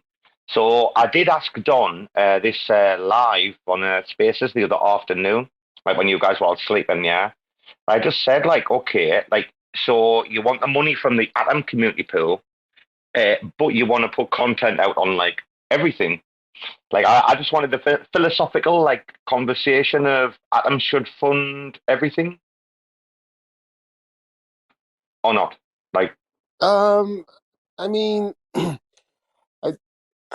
I don't know about. I mean, that's what Cosmic Validator is doing. I mean, their videos cover. Exactly. Yeah. Exactly. Yeah, and I don't think that.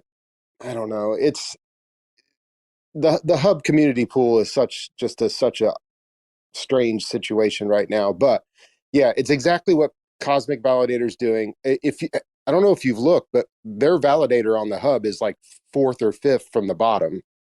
So they could possibly fall out of the active set very easily. But on Juno, Cosmic Validator, did you see where Don posted that their number one delegator is Steakfish? Did you see that? Yep. Yeah. He got some wallet information wrong as well. The wallet he said was Dimmies is not Dimmies as well. He got that one wrong, didn't he? I don't know if he's retracted that or deleted that statement, but he did get one of the wallets wrong. That's not Dimmies. Yeah. So the one he stated. Yeah. But so anyways, it's just the whole issue for me is you have Cosmic Validator requesting community pool funds, and they're getting other validators, actually the number one on the hub, to approve their proposal. So you're having one validator approve funding for another validator out of community pool funds. So it's just Agreed. yeah, it's just not a. It stinks a little bit. I do stink a little bit, but also I'm going to play devil's advocate, and I'm going to say, where were all of these voices during the Pico bull market? Because none, and I mean none of these influencers were fucking asking for a bean at the height of the bull market, right? They were doing it to make a name. They were doing it to make a face. Yeah. Now, when it gets to where we are right now, wait, now they want that face and that name paying for. And everyone's going to have to pay the toll. And to be honest, dude, listen, mate, content that I would personally pay for is seriously, literally, what I would rather, right now, pay for, some of Rama's fucking TA for fucking 2.5 hours on a pay-per-view or something. Literally, he gave me, 3.5 hours total, trading view, fucking, masterclass of, everything there he sees, the Q1 of, 2023. And, I'd rather fucking go and pay a pay-per-view for that shit, me. Didn't dude say you're gonna make videos for a year and then you've all gotta pay me? The approach, the general approach is just fucking not productive. This could have been done in a much more professional, civilized, amicable way, in my opinion. And I even try to have the conversation. I'm not repeating myself from the unrecorded spaces on Monday, but if you want to do this, you want to come in and you want to have some form of business plan. You want to talk about equipment costs, so that you want to provide some receipts in advance so that people know what your overheads are and what your production team. I mean, you're talking about the production team. Give me some costs, bro. Give me some receipts, bro. It's not that difficult, bro. Especially if you want, what is it, 54 grand? What was the ask, Bbandz, over 6 months? The other day. The other day's prices, 54 USD, yeah. 54K. That's what Don wanted originally. I know he's loaded. Yeah. What did he say? Originally, he wanted. Now? Well, what is it now? Originally, he wanted 3,000 Atom, and he dropped it down to 1,800 Atom. Yeah, it's called the Big Ask. Yeah, it's called the Big Ask. It's Donald Trump's playbook. Don. I'm not going to say confessed as much the other day, but that's exactly what the plan is. So the aim is that he's going to get it. There'll be no objections to it. I'll not be fucking voting on it. That's for sure. Yeah, so the whole thing is, it's just like you said, during the height of the bull market, it's the people are putting out videos and contents because they're trying to get more subs. The more subs you get, the more you can, you get more views, and then you get more influence, and then here we are in this horrible bear market, and now they're asking for funds to put out these semi-quote news videos that reflect on the last 2 weeks of what happened in the Cosmos ecosystem.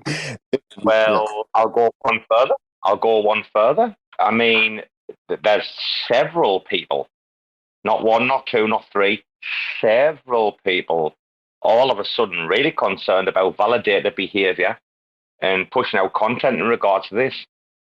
Who was literally the only fucking person calling out validator behavior in April? We have the receipts. The spaces have been deleted, but the tweets are still there. Fucking Rama. He did the top 33 validators. This is when the validator set was only 125. Yeah, I mean, Friends Validator was doing some of that stuff, and they were. Oh, they were the worst. They were the worst. Yeah, they were the worst. But wait a minute though, dude. If you're gonna do this stuff, if you're gonna call out validators, think of who's done it before and when they did it, and please don't allow yourself to have that attack vector of dude, you're talking about something that this dude's talking about 8 months ago, shouting when nobody knew his name. Come on, it's this is you're talking about something we knew 8-9 months ago. There's how many people now calling out validator behavior clearly on spaces? Like, seriously? Like, if your man was on the spaces where we now, he'd be like just ripping people to pieces because we've had these private conversations. It's no fucking joke, people. Like, you want to come cap in hand with your little tin cup at the bottom of the bear market? Nah, mate. If you want credibility, you got to come and do that at the height of the bullet. Like, literally, don't go off and enjoy your fucking wealth and get drunk off money, enveloped off the smell of money.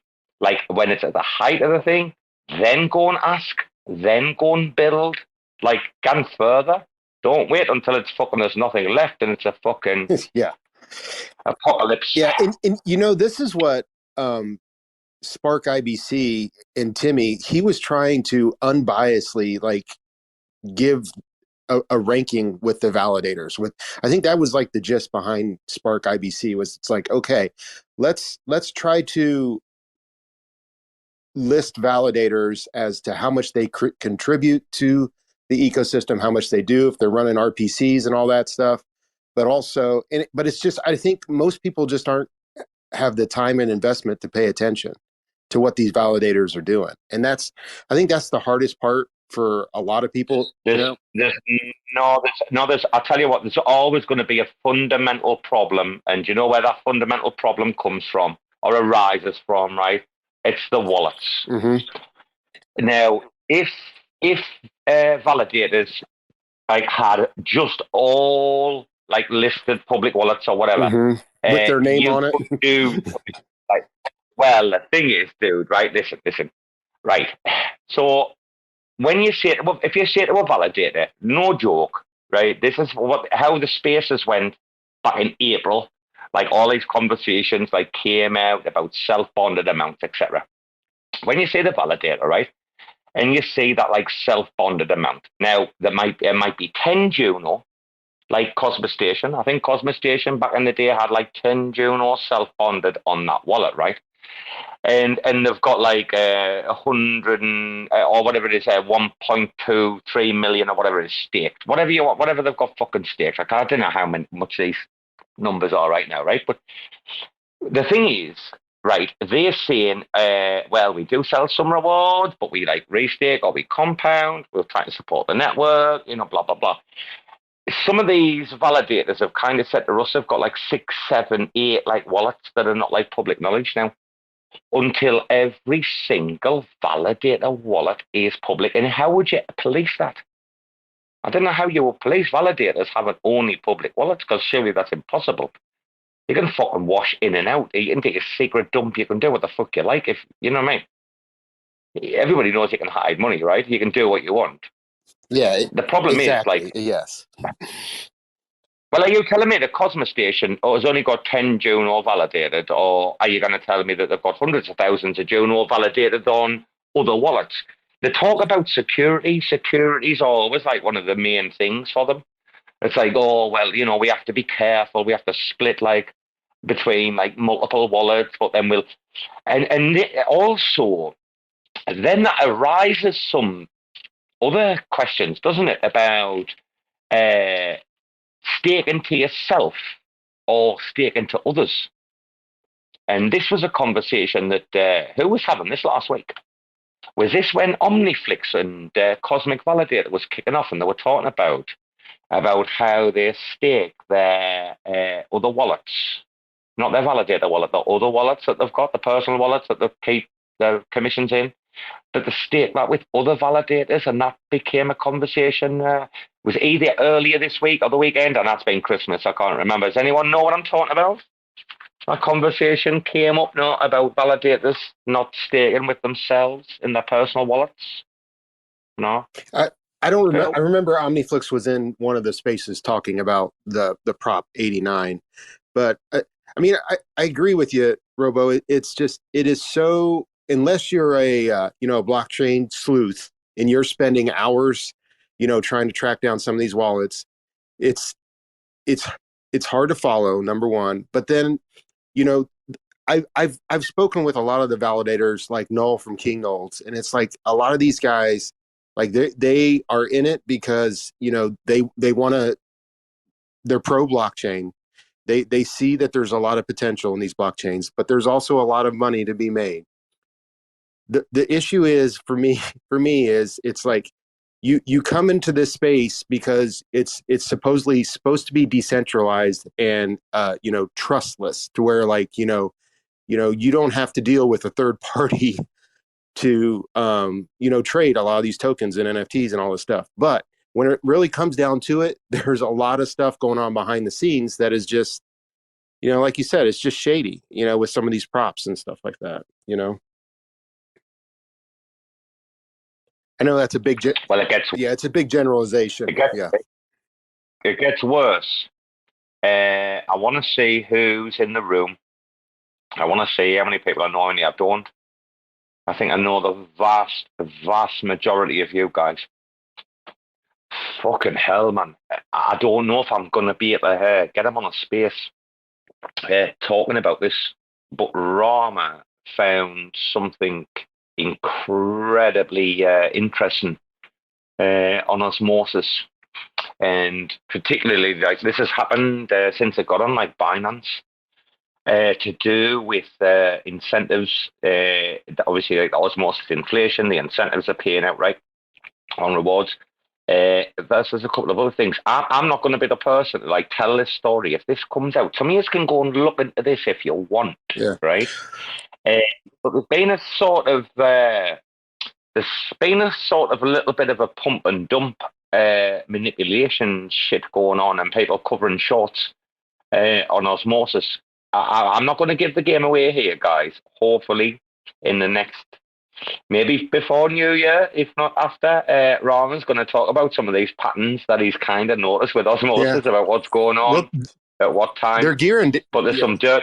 They're gearing down the incentives on osmosis. I don't know if you've been paying attention to some of the proposals. Like they're ratcheting down the incentives. Have you seen that?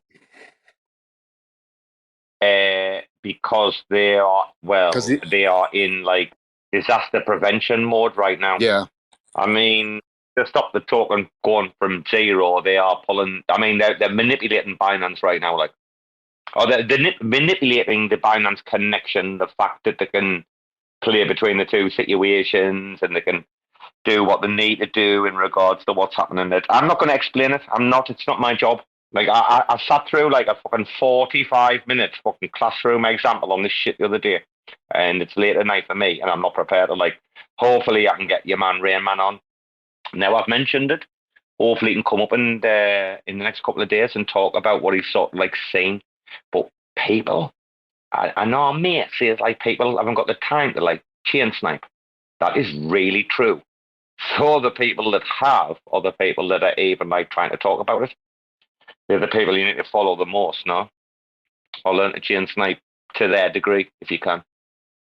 Anyway, what else is happening? Can we not change the conversation? No. We have to change really too often. Whatever's happening. Why your man Seffi's in? Just look. Why your man Pepe as well? I didn't even look at the I was screen. actually gambling a little bit on the raccoon bet while you guys were chatting about the osmosis. No way. It's still slow as fuck, right? It's still slow as fuck. I'm on the Chihuahua. I'm doing the Chihuahua one. But are you on the Sanctuary or are you on the slots or something? Oh, I did the Sanctuary. The Sanctuary is going right now. I haven't called my dog back. I don't know if I have to call my dog back, but he's fetching right now. Okay. I'm right now spinning the little machine. I can't imagine not getting one of those NFTs for the future. I can't imagine it. Seriously, like if you didn't get a Chihuahua, like for the future, you just didn't do your job or your homework properly, because they're going to be used in like seasons to come. Or like holidays or celebrations, whether it's Valentine's, like mini games, Easter, like whatever it is, like May Day, you know what I'm on about? Halloween, Christmas, it's just going to keep coming around and around, and only if you've got one of those NFTs will you ever be able to get in. How cool. I like that. It's like soulbound, isn't it? Your Chihuahua soulbound to you? Rambo is soulbound to me. Oh. You asked me about free NFTs. No, I got three street dogs, 3 street dogs in a row. And I'm crying at fucking mall. Like, oh, I've got 3 street dogs, I'm crying, right? And he's like, keep going, keep trying. I'm like, cheers, boss. I appreciate you too. That's just what you get in our organisation, man. There's no money for anyone.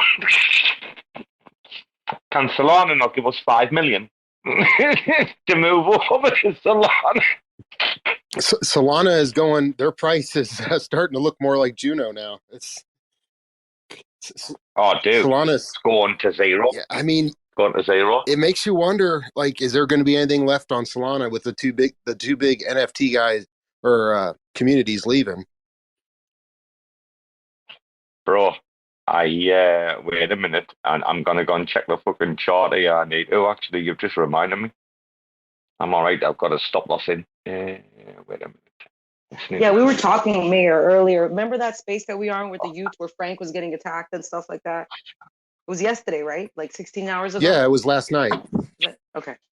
It was all the ETH guys that were grilling him about moving over. And I guess there was some article on CoinDesk saying that, he turned down. That was incorrect. Yeah. That was incorrect. They issued a reduction. Yeah, they right? did. But all these ETH guys was like grilling Frank, the guy who started the Bbandz, and he was just answering their questions. And a lot of them were like, you know what, man, this guy built on Solana, like he built a very large two large NFT communities on Solana. That's not easy to do, you know. You know what's being overlooked though is the hedging. The guys like literally went, okay, we'll put one on Matic and we'll put one on F. He's literally just fucking hedged these bets very, very cleverly, and he's probably put the more prominent one on Ethereum, if I'm honest with you. Like, let's be fair, youths have got a lot of publicity out of this. I mean, did they flip D-Gods at the end? I do know that there was a little bit of competition. I saw that about a week ago. Like somebody flipped D-Gods, top Solana NFT. You know they were like 80% of the volume on Magic Eden. Like Solana just lost 80% of their NFT volume. So yep, it's crazy. Oh, you can short Solana now down to $2. You can short Solana. Like that's what when I went quiet, I was like, "Fuck, I'm going to go and look at this, like see what's happening." But yeah, I reckon you can short Solana down to $2 right now. Anybody come up with if anyone wants to counteract that with an argument that I can listen to and you can change my mind, please.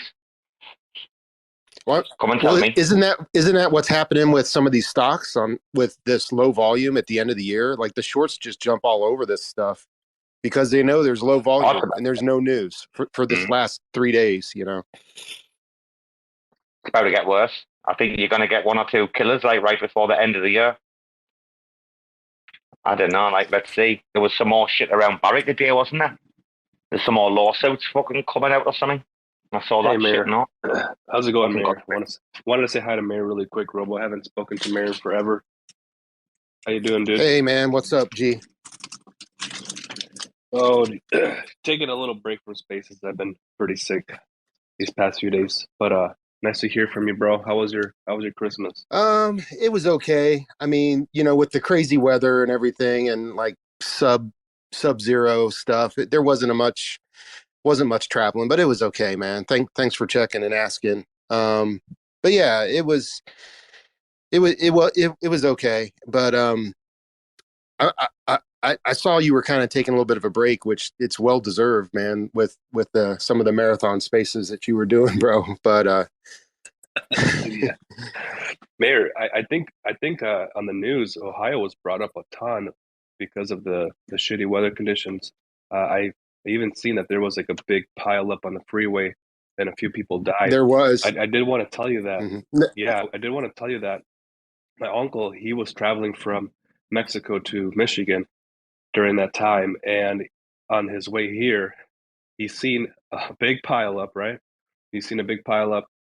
He's seen multiple, cars in ditches. And then the one thing that he's seen that he will never forget was a person that looked like he got ejected from his vehicle and was just facing down into the snow, like dead. Looked like he was dead.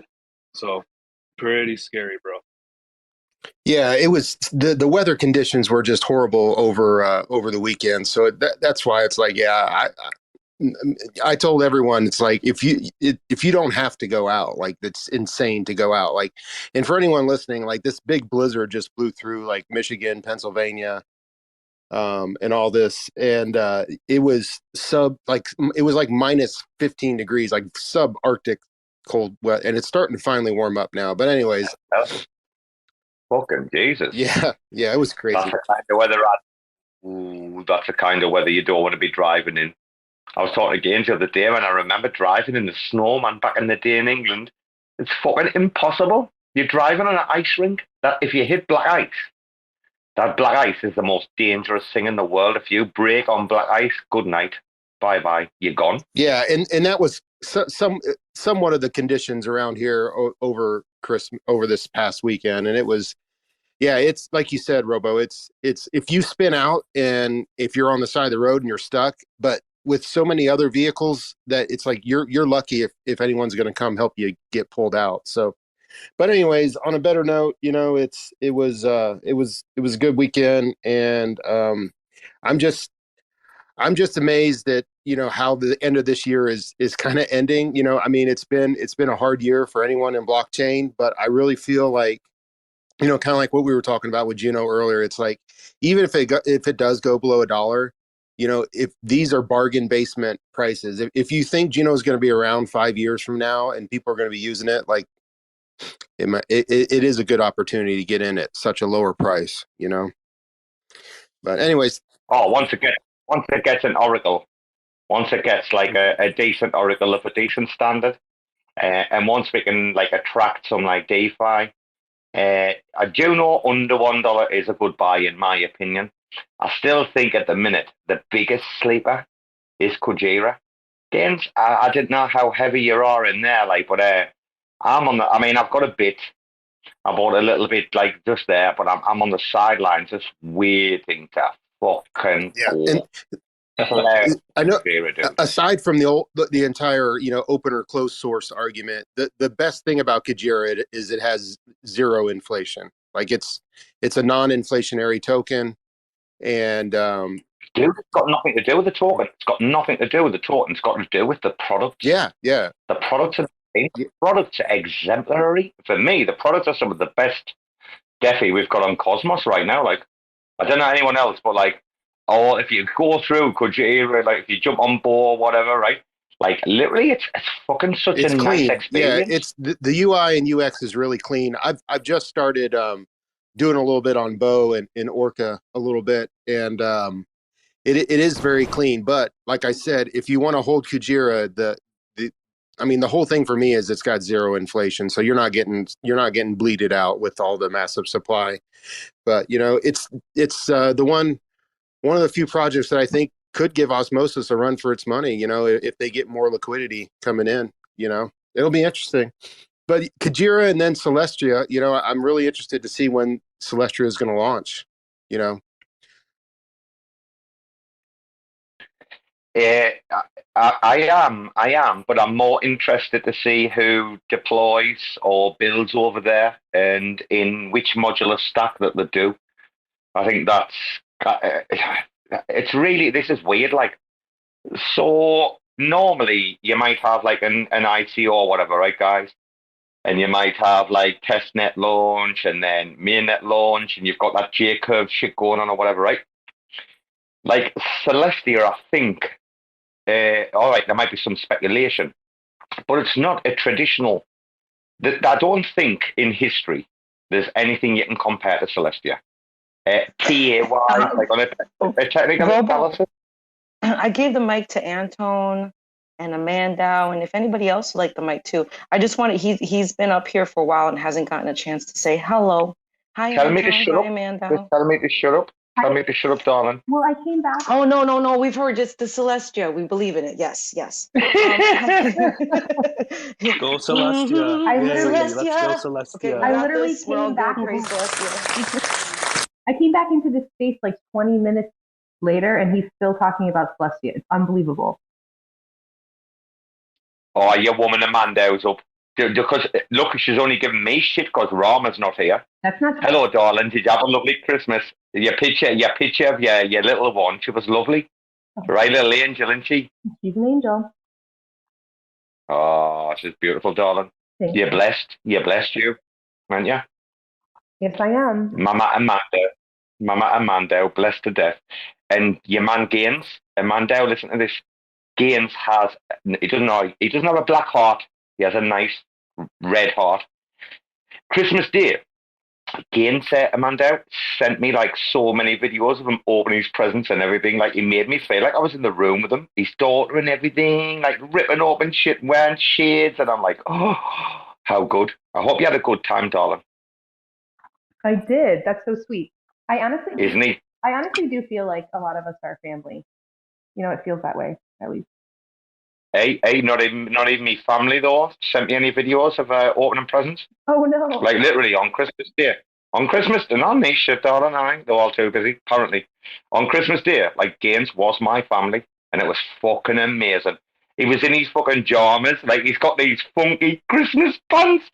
Gaines has got the funkiest Christmas pants on Twitter Spaces, man. Shit. I gotta get me some of those pants, dude. Those pants, I'm telling you. Send me those pants. Throw them up in the nest. Oh, they were amazing. Amazing. And he was opening his presents. He's like, so what have I got here? Like casual. And then he's opening like, get fucking 4K, fucking WebD cams and microphones. And he's like, look at this shit, dude. Look at this shit. I'm going to be doing some streaming, dude. And he's videoing this shit for me. And I'm like, I'm probably buzzing. Like, I don't know. He videoed the snow outside and that's like in the tree and everyone. And like, I felt like I was in his house. It was like some metaverse. You know what I mean? Like I was in Gaines's metaverse. It was lovely. I wanted you to fucking video chat with me, but I don't know what happened there, buddy. I was a bit rough. I was a bit rough, wasn't I? After Christmas Eve, after that Spaces, I got up at 3 p.m. man. Oh, my cousins had been on the phone, and fucking the boss had been on the phone, and then I had to go out on the night time, and I was, dude, I'm not gonna lie to you. Boxing Day got cancelled because of COVID, and I was actually so relieved. Like seriously, like it was like I don't know, like 2:30 or 3 p.m. or something on Boxing Day, because Boxing Day was the same as Christmas Day. It was like I got up at like 2 o'clock or something. The dogs, I can't even believe these dogs won't even wake up. They just sleep all the way through in the air conditioning, like literally 12 hours straight. These dogs are asleep. But dude, I woke up and I'm like, oh fuck, I've got to go out again. Like get washed, go out for dinner. And then they were like, oh, your woman, the boss, got COVID, cancelled. And I'm like, oh, I don't know. There was a slight little bit of relief. Probably that's a negative like emotion on my part. I don't know. But you know when you're a bit rough and you're like, ah, fuck. Like I'll take the win. Oh, Pepe's up. Hey, Pepe. Whoa, celebration, Pepe. In the active set, bro. I know. Now we just got to fight to get out that bottom spot. People are going to be gunning for us now that we're at that bottom spot. But yeah, we're active and definitely appreciate all the support, guys. Thank you. Yeah, anyone listening, like we need to keep Tradooors in the active set, like guys, for sure. Like, and I'll tell you why. For no other reason than there are like some giga plebs within the active set, and I'd rather have like decent, nice, like wholehearted like people in there rather than like sly, greedy fucking plebs. So like literally, I know it's really difficult. I know a lot of you have redelegated recently or blah, blah, blah, moved around or sold or undelegated. If you are sitting around on Juno and you're not completely happy with the validator you're in, send whatever you can, 10, 20, Juno, like $10, $20, $30 over to Tradooors. Just invest a little bit in them. And I think you might be surprised moving forward. Like, yeah, Pepe, I'm really happy for you, dude. Really happy. I appreciate the kind words there, Robo. Yeah, definitely. We appreciate any support of any size. And yeah, it was definitely a fight to get up there. We got into the active set there when a few people got jailed. And then, yeah, we got knocked out when they unjailed again. So we were able to triple our delegations while we were in that inactive set and fight our way back in. So, yeah, we're just we're gonna keep fighting. We're gonna get off that bottom spot, and hopefully we can keep growing. It's tough right now. I mean, the Juno price action is definitely hurting everybody. So you know, I really do appreciate all the support. You're welcome, brother. Sorry, the mute's getting stuck. So when that happens, sometimes I'm going to get rugged. I might have to exit and come back. I'll not do that. Gaines, have you got any validator advice for Pepe? Because you know what it's been like to try to get in an active set and fight to stay there, and the struggles. What would be your top 3 pieces of advice for Pepe right now? I would say for sure, since you have an NFT project, bro, check out what the Space Skellies team is doing. They're hammering that out like amazingly, bro. They have such a great way to attract new delegates. Sorry. So I would definitely, see what they're doing over there. But also, a thing that would help you guys out a ton is anytime there's a governance prop and you guys are ready to vote on it, explain why you're voting on it, especially now that you guys are just at the very, very low spot in the active set.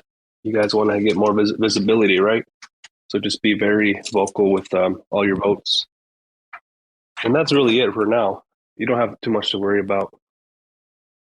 Yeah, definitely. We're going to be running, doing in our Discord for the community governance discussions and coming to kind of consensus among our holders and delegators for what we should do based on the kind of the feedback from the NFT community in our Discord.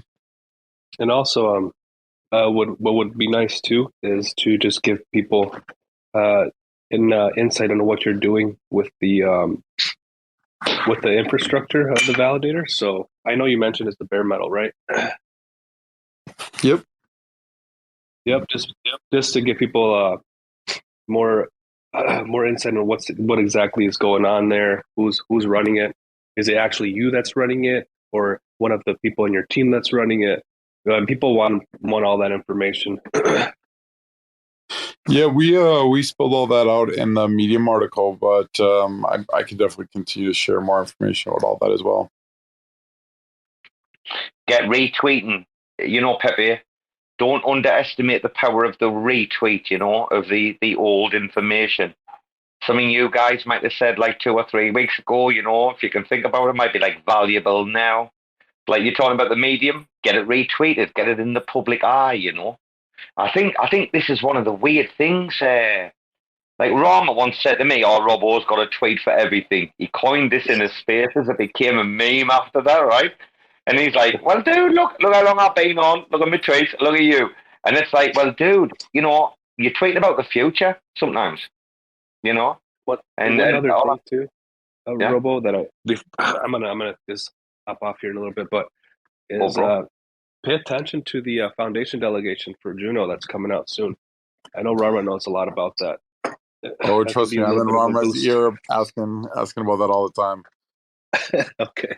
All right, dude. Because they don't have an official communication channel, and I was like, Rama, you got to set up a Twitter or give me a source so I can follow something, so that I have to because I don't want to miss it. So I'm like, give me an official communication channel so I can follow along.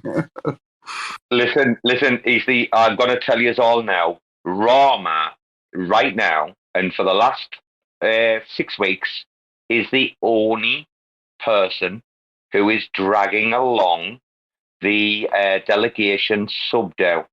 And it got to the point where he said, and don't worry, it's recorded, but I'm going to delete this spaces the minute we finish, right, for respect for everyone we've talked about so far.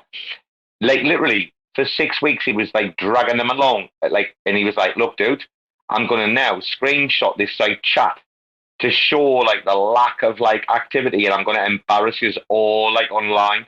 He literally had to tell the rest of the members of this delegation DAO that he was just going to out them if they didn't start fucking talking shit. And then he went to me, people's going to have a little bit of a break for Christmas, but trust me, Rama's frustrated, but he's gonna use that in a crafty way. We all know the guy is incredibly astute and clever, right? And he's going to use everything he can to his advantage. So the sub-DAO is not moving. It's not moving. So he screenshot and he says, "Hey, look, I'm going to send this, post this on Twitter. Like, unless you lot fucking start fucking talking, making decisions and making plans, blah, blah." And then people do start talking. And so, yeah, Pepe, let the holidays go. What I did notice, Pepe, just to let you know, yesterday when the proposal passed, they created a channel in Discord, in the Juno Discord. They created a channel for the Source DAO. It's the first time I've been in the Juno Discord for ages, and noticed there was a communications DAO, but nothing else. So there's no. I noticed there was no growth DAO, no TDF in there. Is like the sub DAO in the sub DAO section where the channels are. Yeah.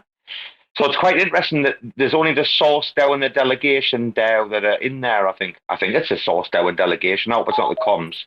But anyway, Rama's gonna make them work, Pepe. That's all I wanted to say, right? I guarantee you, Rama's gonna make. It's an absolute joke, honestly. Well, Amanda, we infiltrate. We are the Trojan horse. Well, we are inside the Trojan horse. We are getting inside. Right. Robo, it's the communication sub-DAO and the sauce sub-DAO. So there's no channel even for the delegation sub-DAO yet. Oh, that's right. That's Telegram. Sorry, dude. So you're right. I said I hope I'm not wrong. It is. That's a communication DAO.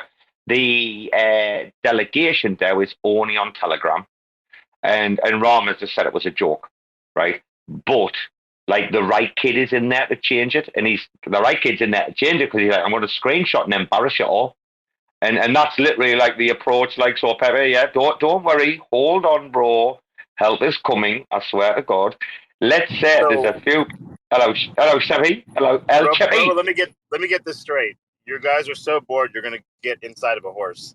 Now, this is where it's come to.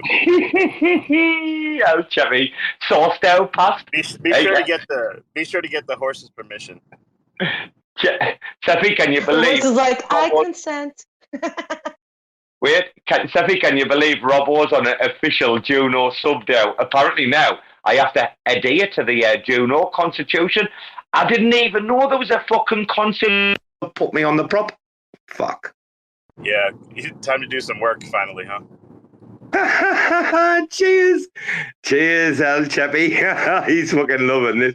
Apparently I have to behave. I don't know what that means. Does anybody know the contextual meaning of behave in Thailand? Do you mean like behave like Austin Powers? Or do you mean like behave like cut your shit?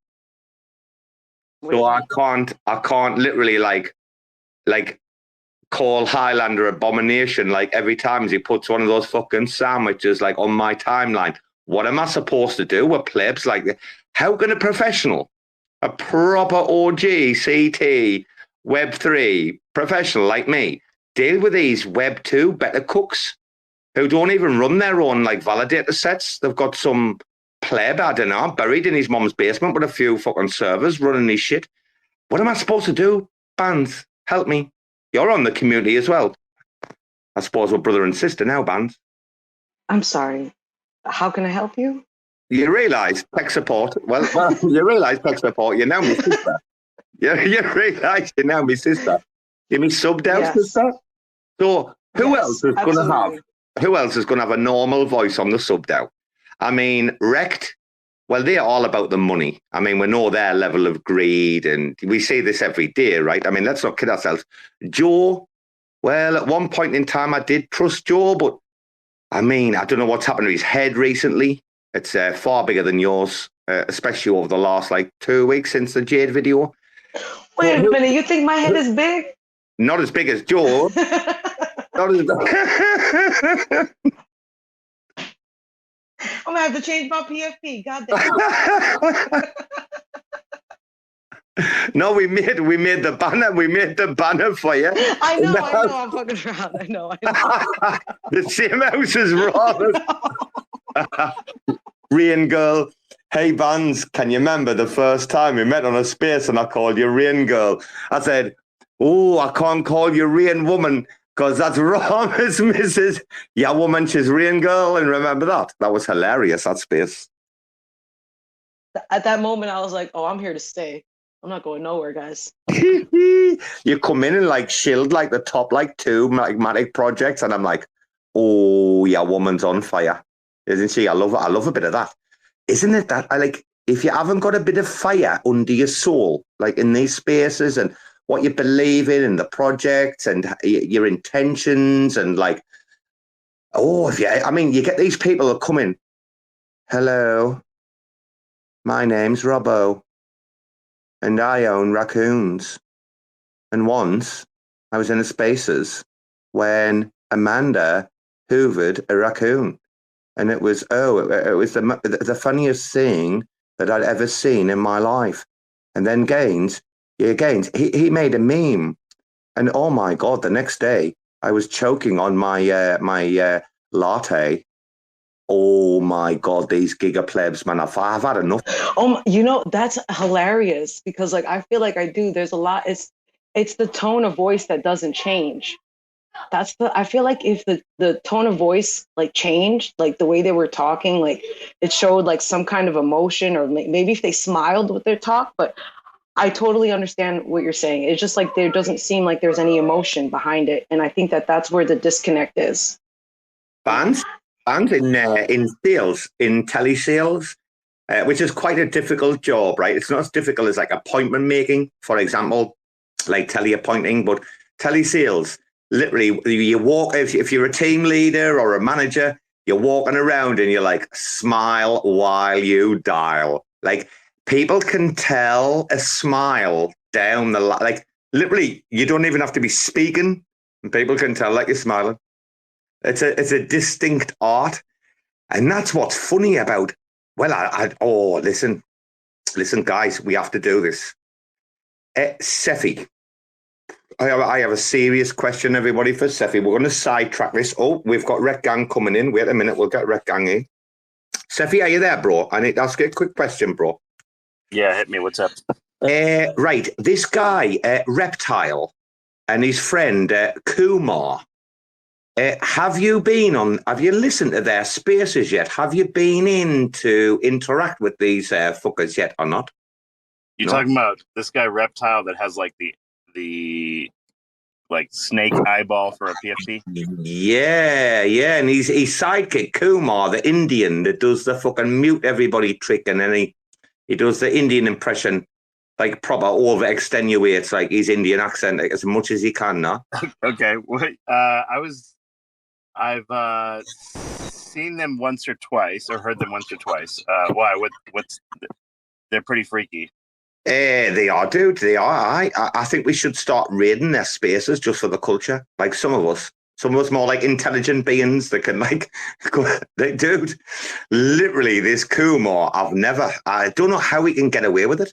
How this guy is not banned on Twitter Spaces, I've got no fucking idea. But like. The vast majority of people that come in are plebs. They've got no intelligent people, but they're actually trying to like go there and like, oh my God, we're going to have to do a bomb. There's one day, like several of us are just going to have to bomb, dude, and like change the landscape of their spaces forever. Well, there's like two directions. There's like it's interesting. Like, so the Twitter spaces, you have the people that start out sort of comical or whatever. And then they run out of material and shit, right? So then, like, they get bored of that because they're not able to gin up an audience because they're no longer, I don't know, whatever. They've exhausted their life experiences or whatever, and there's nothing funny left to say. And then they start taking the serious route. Okay, we're going to start talking about serious topics and journalism and I don't know what else. Like, so they get into that mode. So, and then if they can get up an audience there, then they try to ride that. But yeah, it's an interesting thing. Like, it seems like a lot of Twitter spaces sort of like go through that shit. It's funny. Like, yeah, like when maybe last year, I think most of mine were mostly just serious like crypto talk and shit like that. Throw in a random joke or something like that here and there, but like not. And then Bruce likes to do like totally unhinged things from time to time, which is great.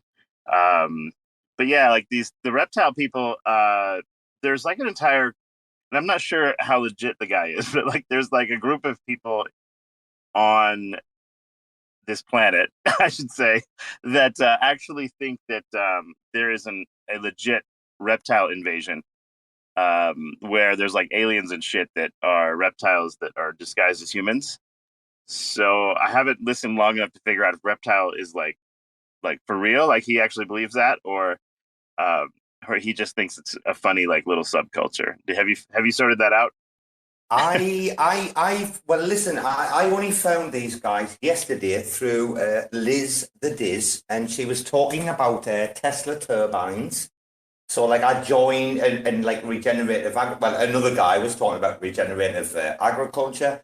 Then there was a bit of carbon credit. So, like, I stayed in, I listened, and then I heard this coming. But I just want to go back, guys, listen, and reiterate something that Seffi said that struck with me. And it resonates because it doesn't apply to RAC FM. And he said, some people, what they'll do, they'll get on the spaces because of like their personal experience or personal history that they've been through, but you actually find out that they haven't actually been through like that much. So that conversation dries up quite quickly. And then they turn to things like media or current events, and then they're trying to start running a show.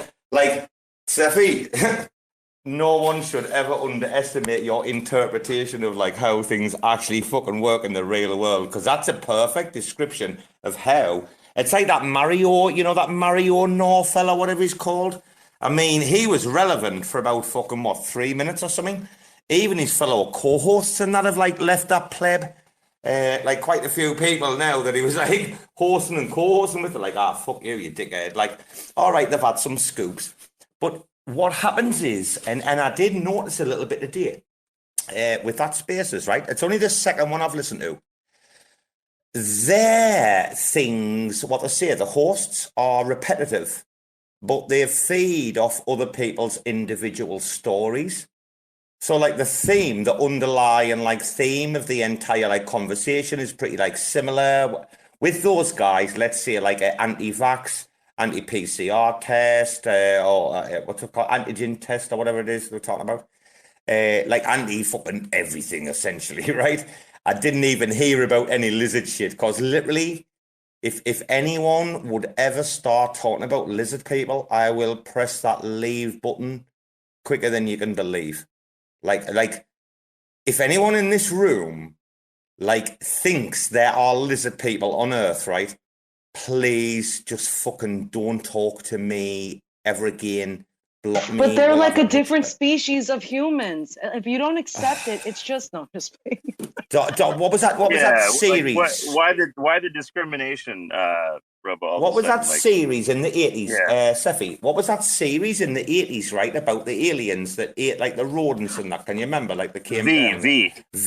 Are you talking about what a good show! Wait, which one is that? It's the best show in the world. Is that the one with the detective or something with aliens? No. V. This is V. Reptile. Yeah, there was a new one. Reptile tends to tweet about V. Yeah. The original V is one of the best. When the woman eats the hamster, she just swallows the hamster down in front of everyone. Oh, fucking hell! It's bad. Like, if no one's seen it. I think the lizard people concept, like, I don't know, it's like an internet subculture now. I don't recall it ever being some sort of a thing before the TV show V. So I think it emerged after that TV show, and like a bunch of people, like, I don't know, caught up in that. It's very funny. I know what you mean. But also I think an element comes from Serpcore. I think that's where like some of it like arises from. I don't know. I can't confirm. I've never looked into it that much. I might go and do in some investigation, but I have a feeling that Serpcore might come into it somehow. If anyone knows what I'm talking about, no? Are you saying Serpico, the detective? Wait, I'm confused. No, I'm talking about... Yeah, go find some like subreddits or some like little private discourse about the reptile people. I bet you'd find some funny material there.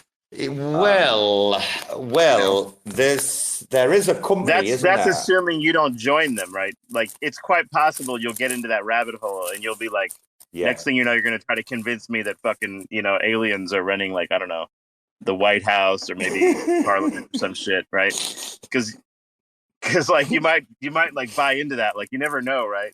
Like, it's like alcohol. You might get addicted to it. The funniest one, the best one is, I'm not going to lie, the best one is the Earth is flat. I mean, in what plebtastic universe, right, do you fucking exist where you think this world... Like, how much of a retard? Like, literally, I'm not lying to you. How much of a 14th century retard do you have to be to think that the fucking world is flat? Like, just basic fucking physics and geometry not fucking work for you or something. I mean, what's wrong with these people? Did they get homeschooled or something, Seffi? These flat earthers, did they get homeschooled or what? In Alabama? I mean, I don't know. I'm not sure. What happened there? What's wrong with Alabama, dude? What's wrong with Alabama? I'm just using that as an example, dude. It's God's country. Weird, it's nearly as good as the 5G towers. Can you remember that shit? Let's bring Rekt Gang into the conversation because they're class crack, but it's the same with like this 5G shit. 5G is going to make your head explode or something. What is this nonsense, man? These uneducated plebs, man. I've got anyone who think, listen, aliens, that's up for discussion, fair enough. But I do not fucking believe in aliens, like, sorry, I don't. Call me wrong, fine. Prove me wrong, fine. I just didn't believe in aliens, like. You don't believe in aliens? Nah. I mean, like, you don't believe that aliens exist in the universe, or you don't believe that aliens exist, period? Nah, just don't believe in them in general, totally. I think it's all a load of shit. Sorry, Rob, can I ask you a question? Just about the 5G stuff. Wait, who's this? Oh, yeah, dude, help yourself. Yeah, just come in there, help yourself. If I moved a Wi-Fi router right next to your baby's head, would you have a problem with that? Well, I mean, there's kids. I mean, I haven't got kids to start with, so that would be very difficult for me to say. In fact, like impossible or extremely improbable until I have a child.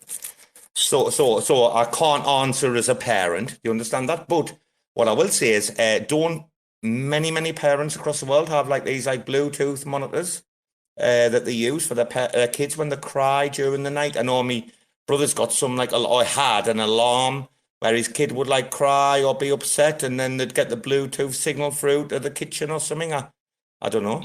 Yeah, they do, and that's like insane to me. Sure. That's insane to me because I used to work doing like basic internet connections, but point-to-point satellite connections, and the frequency of 5G is not something you want to live around. It's like if you live near power lines, you're more likely to get cancer. If you live near a 5G tower, I can't imagine what the fuck is going to happen to you, because the density and the frequency of the radio waves is a lot more dangerous to like soft. Well, I mean, we're going to need more than speculation this if isn't we were going to speculation. go down that route. Well, no, but Robo, can I ask just one we're- thing? Just Yes, one thing go on, real jump quick. in, Could jump you in, just dude, jump in.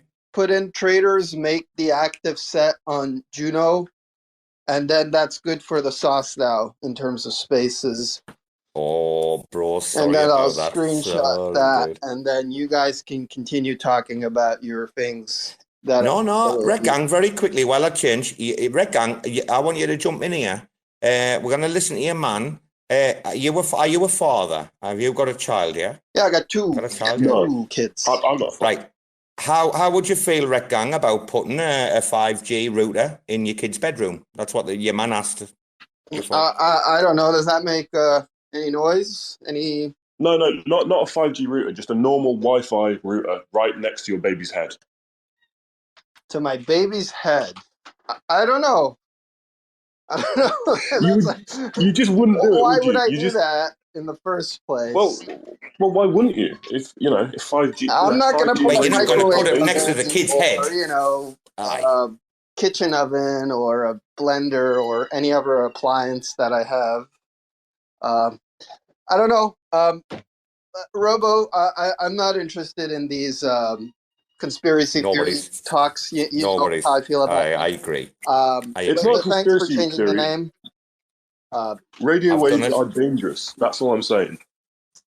Like Robo says, I'd like to see some proof again, and I do have. Have you ever been near a high frequency, like powerful satellite? They have stickers all over them about like, do not stand in front of it, like, you know, because it's beaming like radiation directly into space. Is this space changed, or are we now talking about like?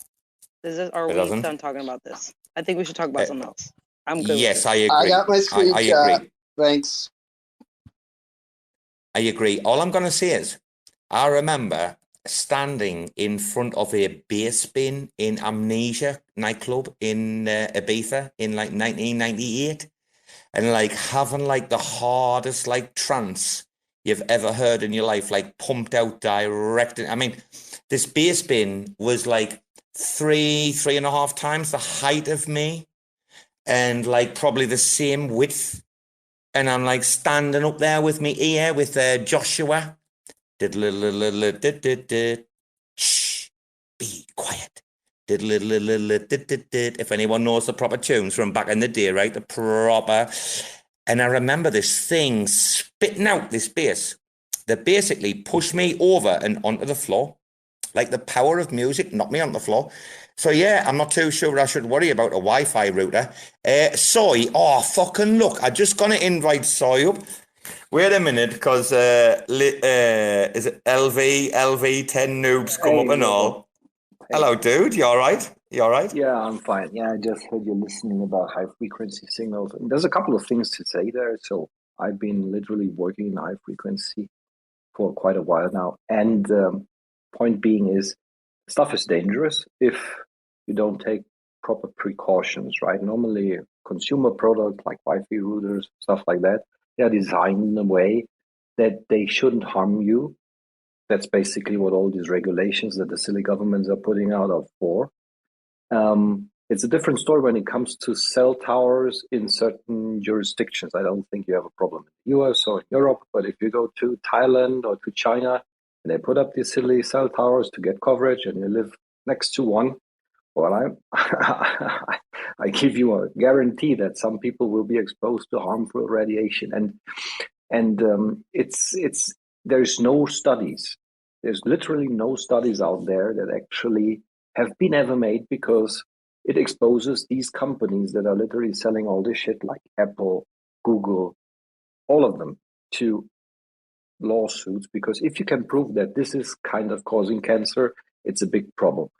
I'm telling you, 20 years ago, my engineers in our department, they were literally not happy to put, and back then actually they used a little bit more power to transmit and receive because the technique wasn't that nice, or let's say that sophisticated. They didn't want to put the phone, so they just put the phone jacks in there to use cell phones. Right now they can get away with less power, but back in the day they were already not very happy to use it. So it's just what it is, you know. It's like with a car. There are certain things that are harmful for you, right? If you drive a Porsche and you hit the accelerator too fast, it's not, let's say chances are you're getting killed. It's probably not a good idea to put your baby's head right next to a Wi-Fi router, put it a little bit further away, you know. It's like just, let's say it's a sensible thing to do, right? But I mean, the common discussion, like dooming the whole thing per se is just a crazy idea too.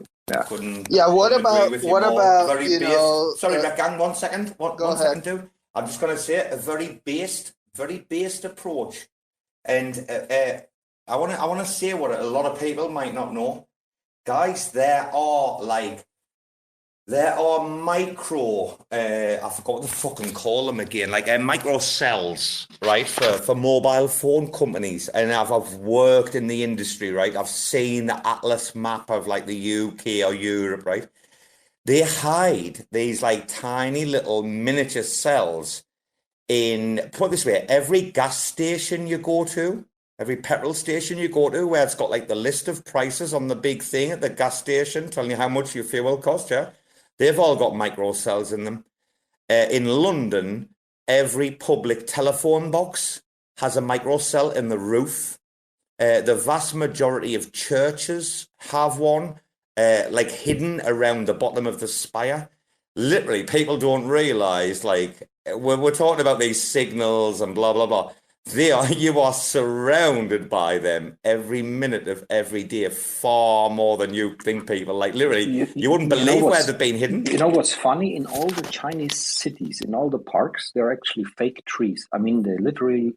Yes, correct.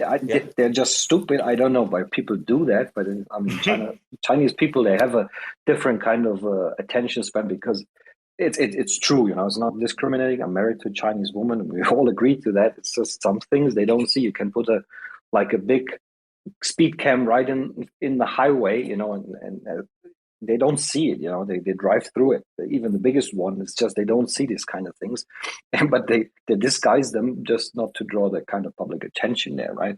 So, but they're everywhere. They're literally everywhere, and some are hidden better. People don't know. People don't know the places where mobile phone companies will put micro signals. They have like so many access points, like it's fucking ridiculous. Like if anyone knows, actually, does anyone in the conversation know how mobile networks work from like the big cell towers? How they put it's just like like if you've got an office and you've got a Wi-Fi repeaters like running through the office, that's exactly the same thing with mobile networks. So what was Rekt Gang gonna say?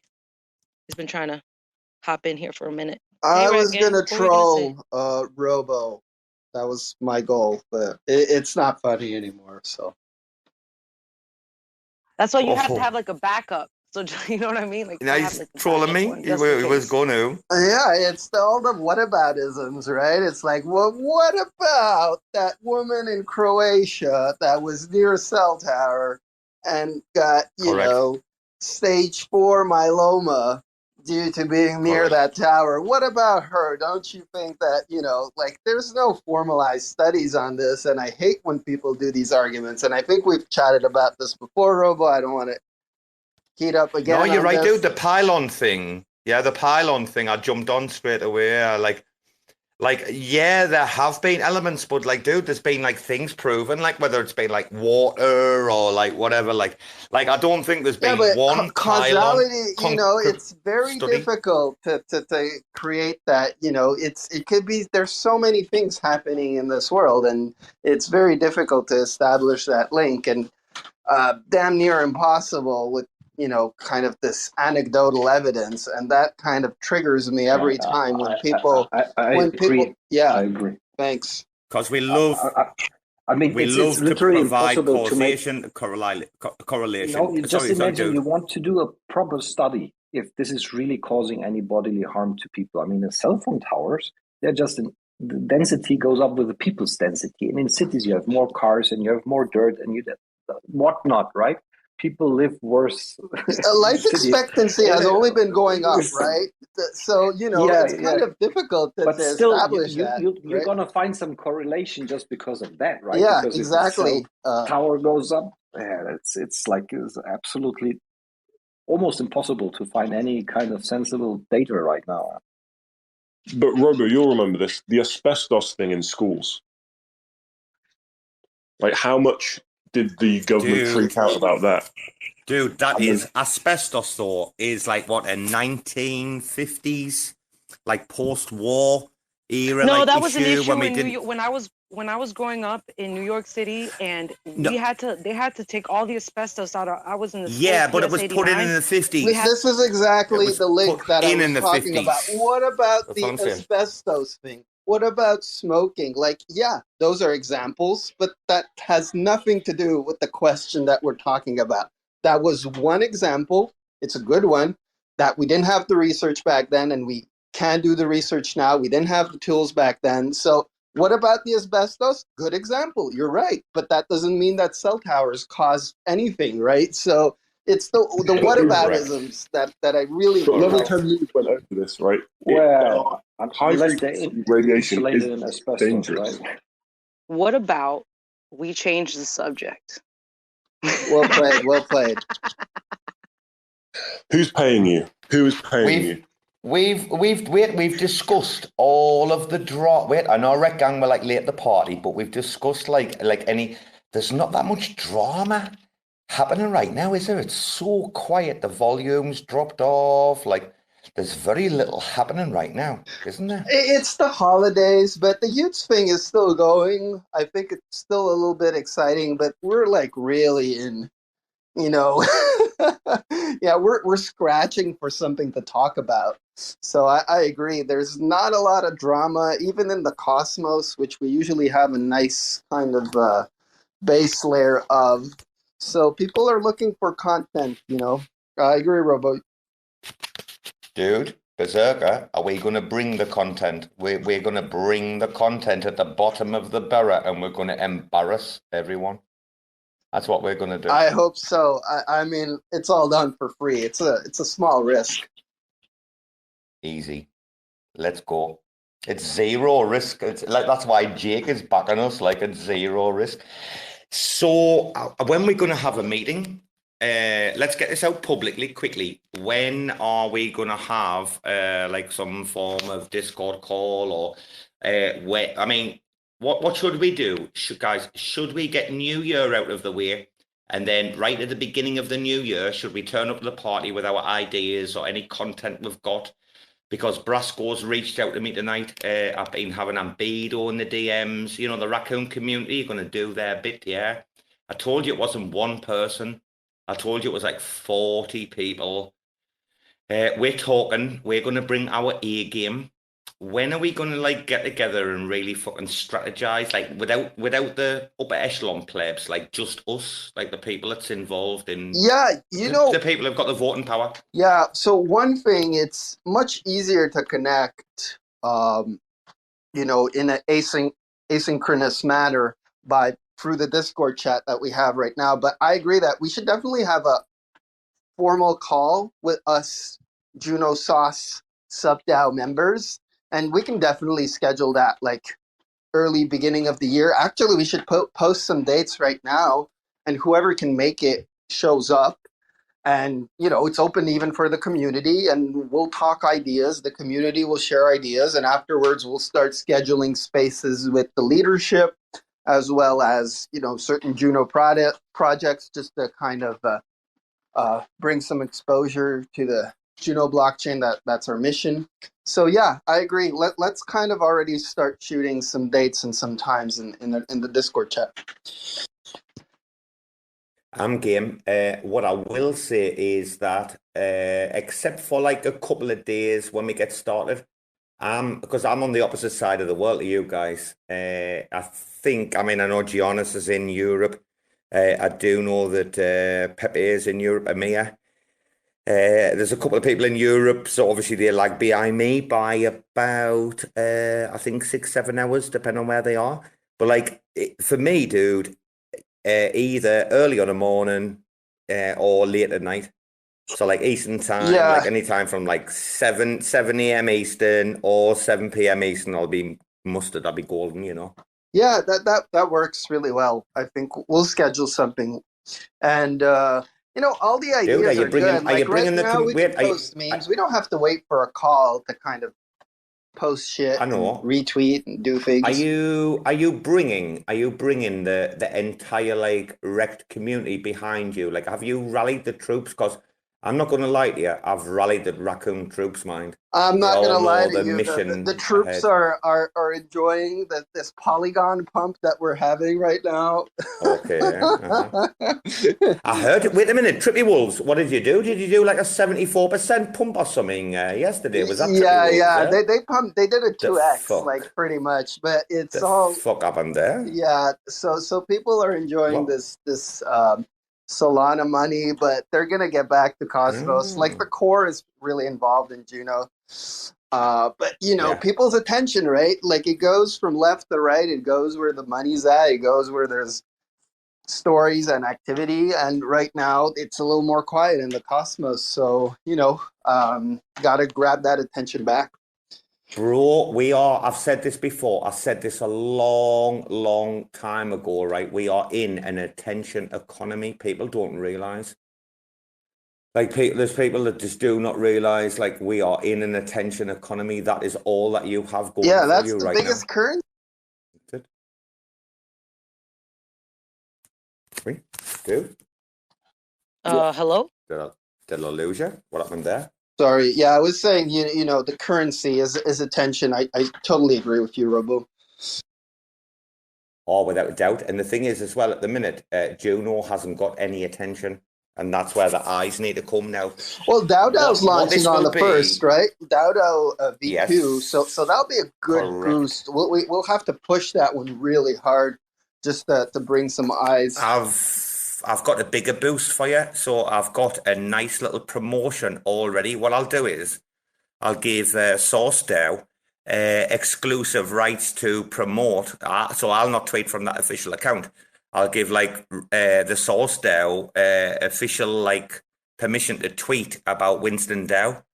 So one of the first DAOs, sub DAOs that's going to go live on DAO is going to be Winston DAO, which is going to be the perpetual payment from RAC staking and coin staking as well. We're going to be able to stake coins as well. But basically all that money is going to be like put over through a multisig to a registered like dog charity in Thailand. I mean, Berserker, I think you know about Winston DAO already, right? But we'll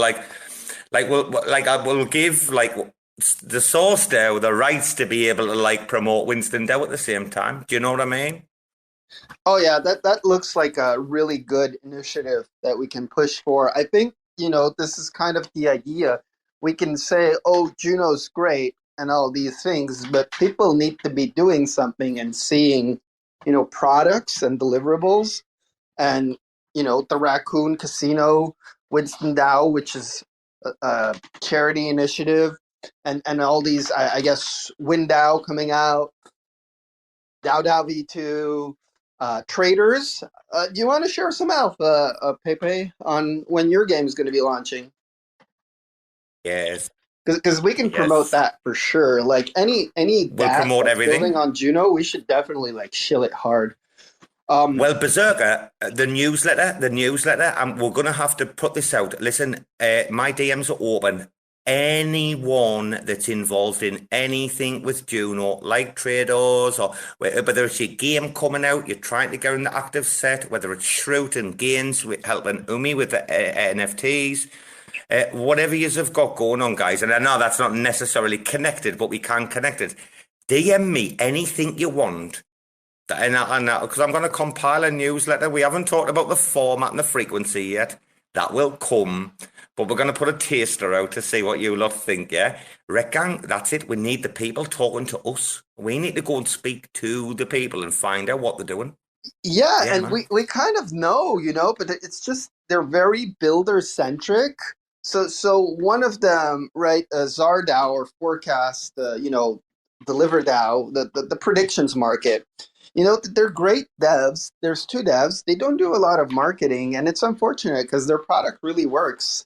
So, and there's a lot of these cases on Juno where cool shit has been built, but it just kind of faded away because there was no users, because there was no marketing or promotion of said, you know, product. And I'm hoping that we can help, you know, get people involved in these cool things that are built on Juno.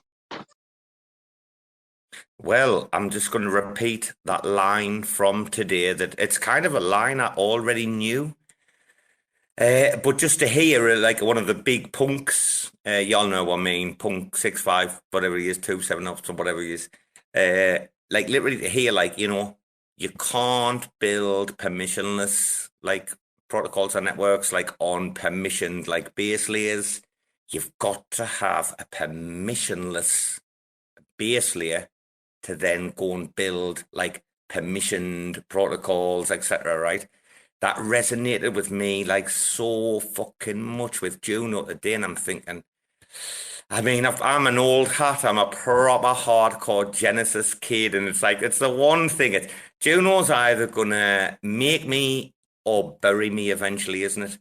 And I'm like hanging on for a grim fucking death right now, right? Even though I've made a lot of money through Juno, like the net airdrop, the three of them cleared like Juno for fun. Like I didn't want to talk about that, but what I could have taken, like what would you call it? Unrealized profits, you know what I mean? I kind of give up on Juno, man, because it's this like, it reminds me of like the Wild West, like the frontier. Like if you're a Juno player and you're trying to build on Juno and forge your way forward now, it's effectively like the Davy Crockett times of like the 1840s and Kit Carson, like out in the West, like fighting the Indians, the Native Indians and stuff like that. Like literally, Juno is the fucking Wild West. Frontier's just a joke compared to like what Juno actually is. I don't know. Either we're going to revive it in the next 6 months or we're not. Berserker in 6 months will know whether we've revived Juno or not. That's the top and bottom. Like if we can't do it, no one else can do it, mind. This is it now. This is the market. Yeah, the big apps coming out, right? Like DAO V2, WinDAO, and after that, I'm not too sure. There's a few other things in the pipeline, but those were kind of immediate launching and very hyped. So you're right. Like if those hit, then we're good. If those whiff, I'm not sure people have the patience anymore. You know, there are other blockchains, different ways of doing things. So I agree. Yeah, I think 6 months is a good timeline. Yeah, and we talked about, before you joined, dude, we talked about the Oracle earlier, getting this Oracle service up and running as soon as fucking possible. That's incredibly important.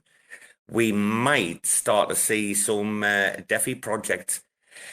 I'm not going to, I know there's a few people who've joined us. I'm just going to say, if anyone here joined late and you're coming in for like RAC FM, it is called RAC FM for a reason. You might have heard me, guys, talk about our devs going over for a little bit and having a look at Matic and Ethereum, etc., and just not being impressed. And basically, our devs have just like turned around to me today and said, like, the tech is shit compared to what they are used to working upon. That's quite an interesting thing for them to say. I got the feeling today, like, that they're not willing to like waste any time fucking around trying to build shit on Matic. Because from a dev perspective, compared to Cosmosm and Juno, blah, blah, blah, it's just no fun. That's kind of like what they said. They were just like, it's just not fun. Like fucking around on a permissionless network is so much fun like, compared to this. You're looking, it's two completely different philosophies. Like they're polar opposites. Of course. In my opinion, like, you know, one is like Web 2, you don't really care if it's permissionless. We just want monies from big brands and, you know, just looking for that centralization is good, right? That's kind of the philosophy there.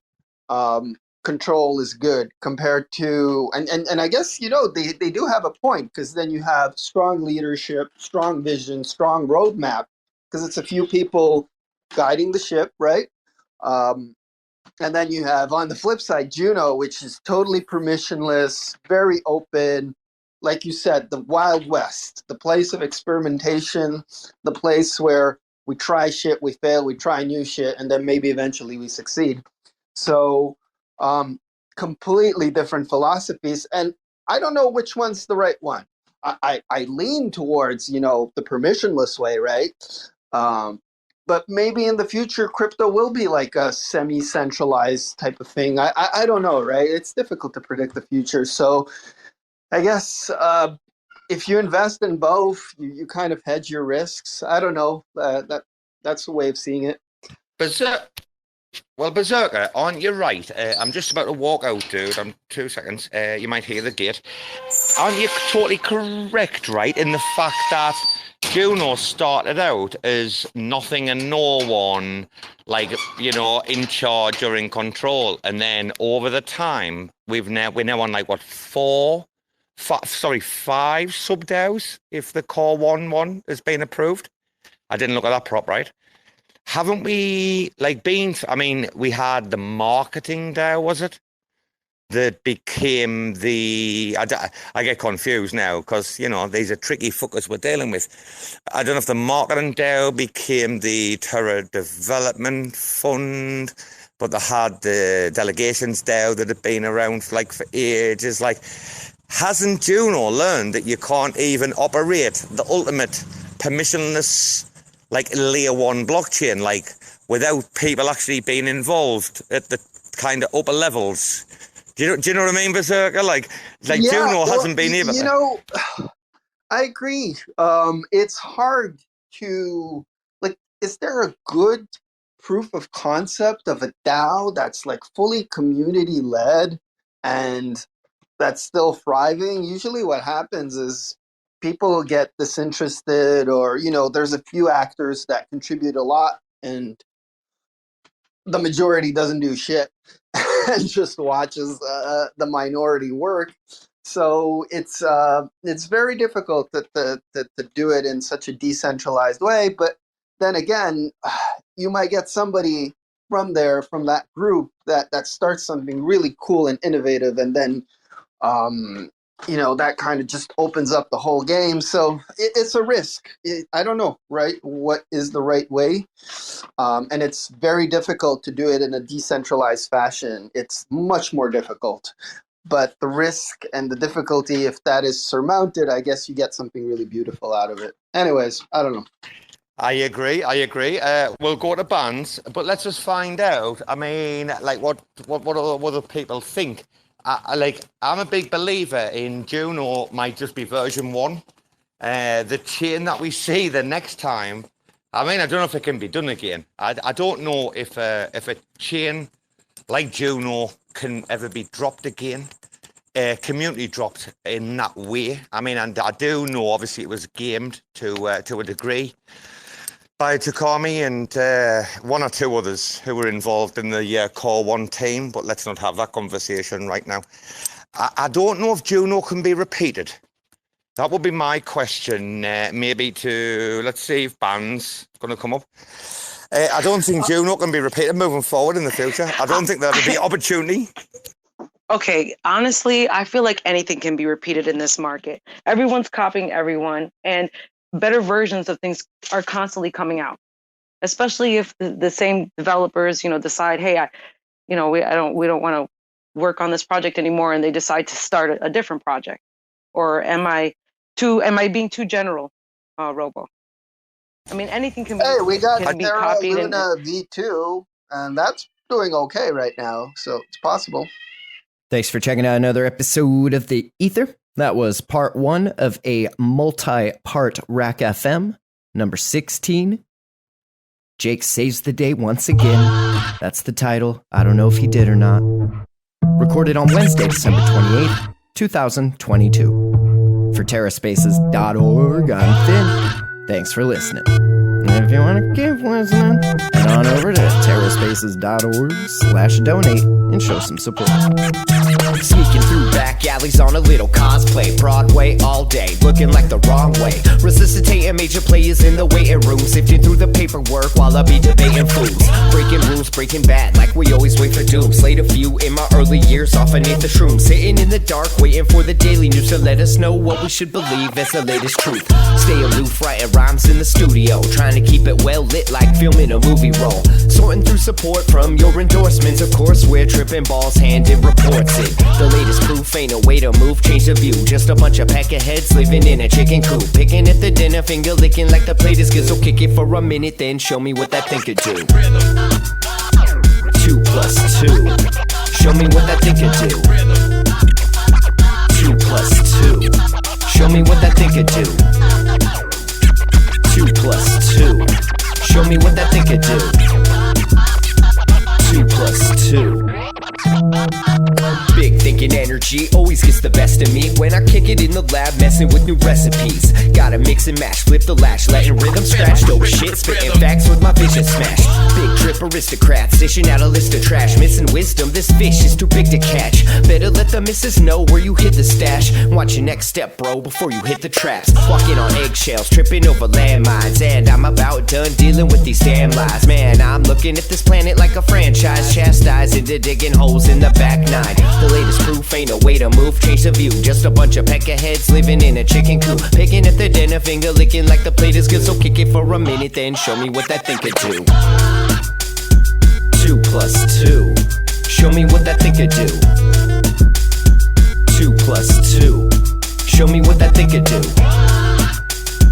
2 plus 2. Show me what that thing could do. 2 plus 2.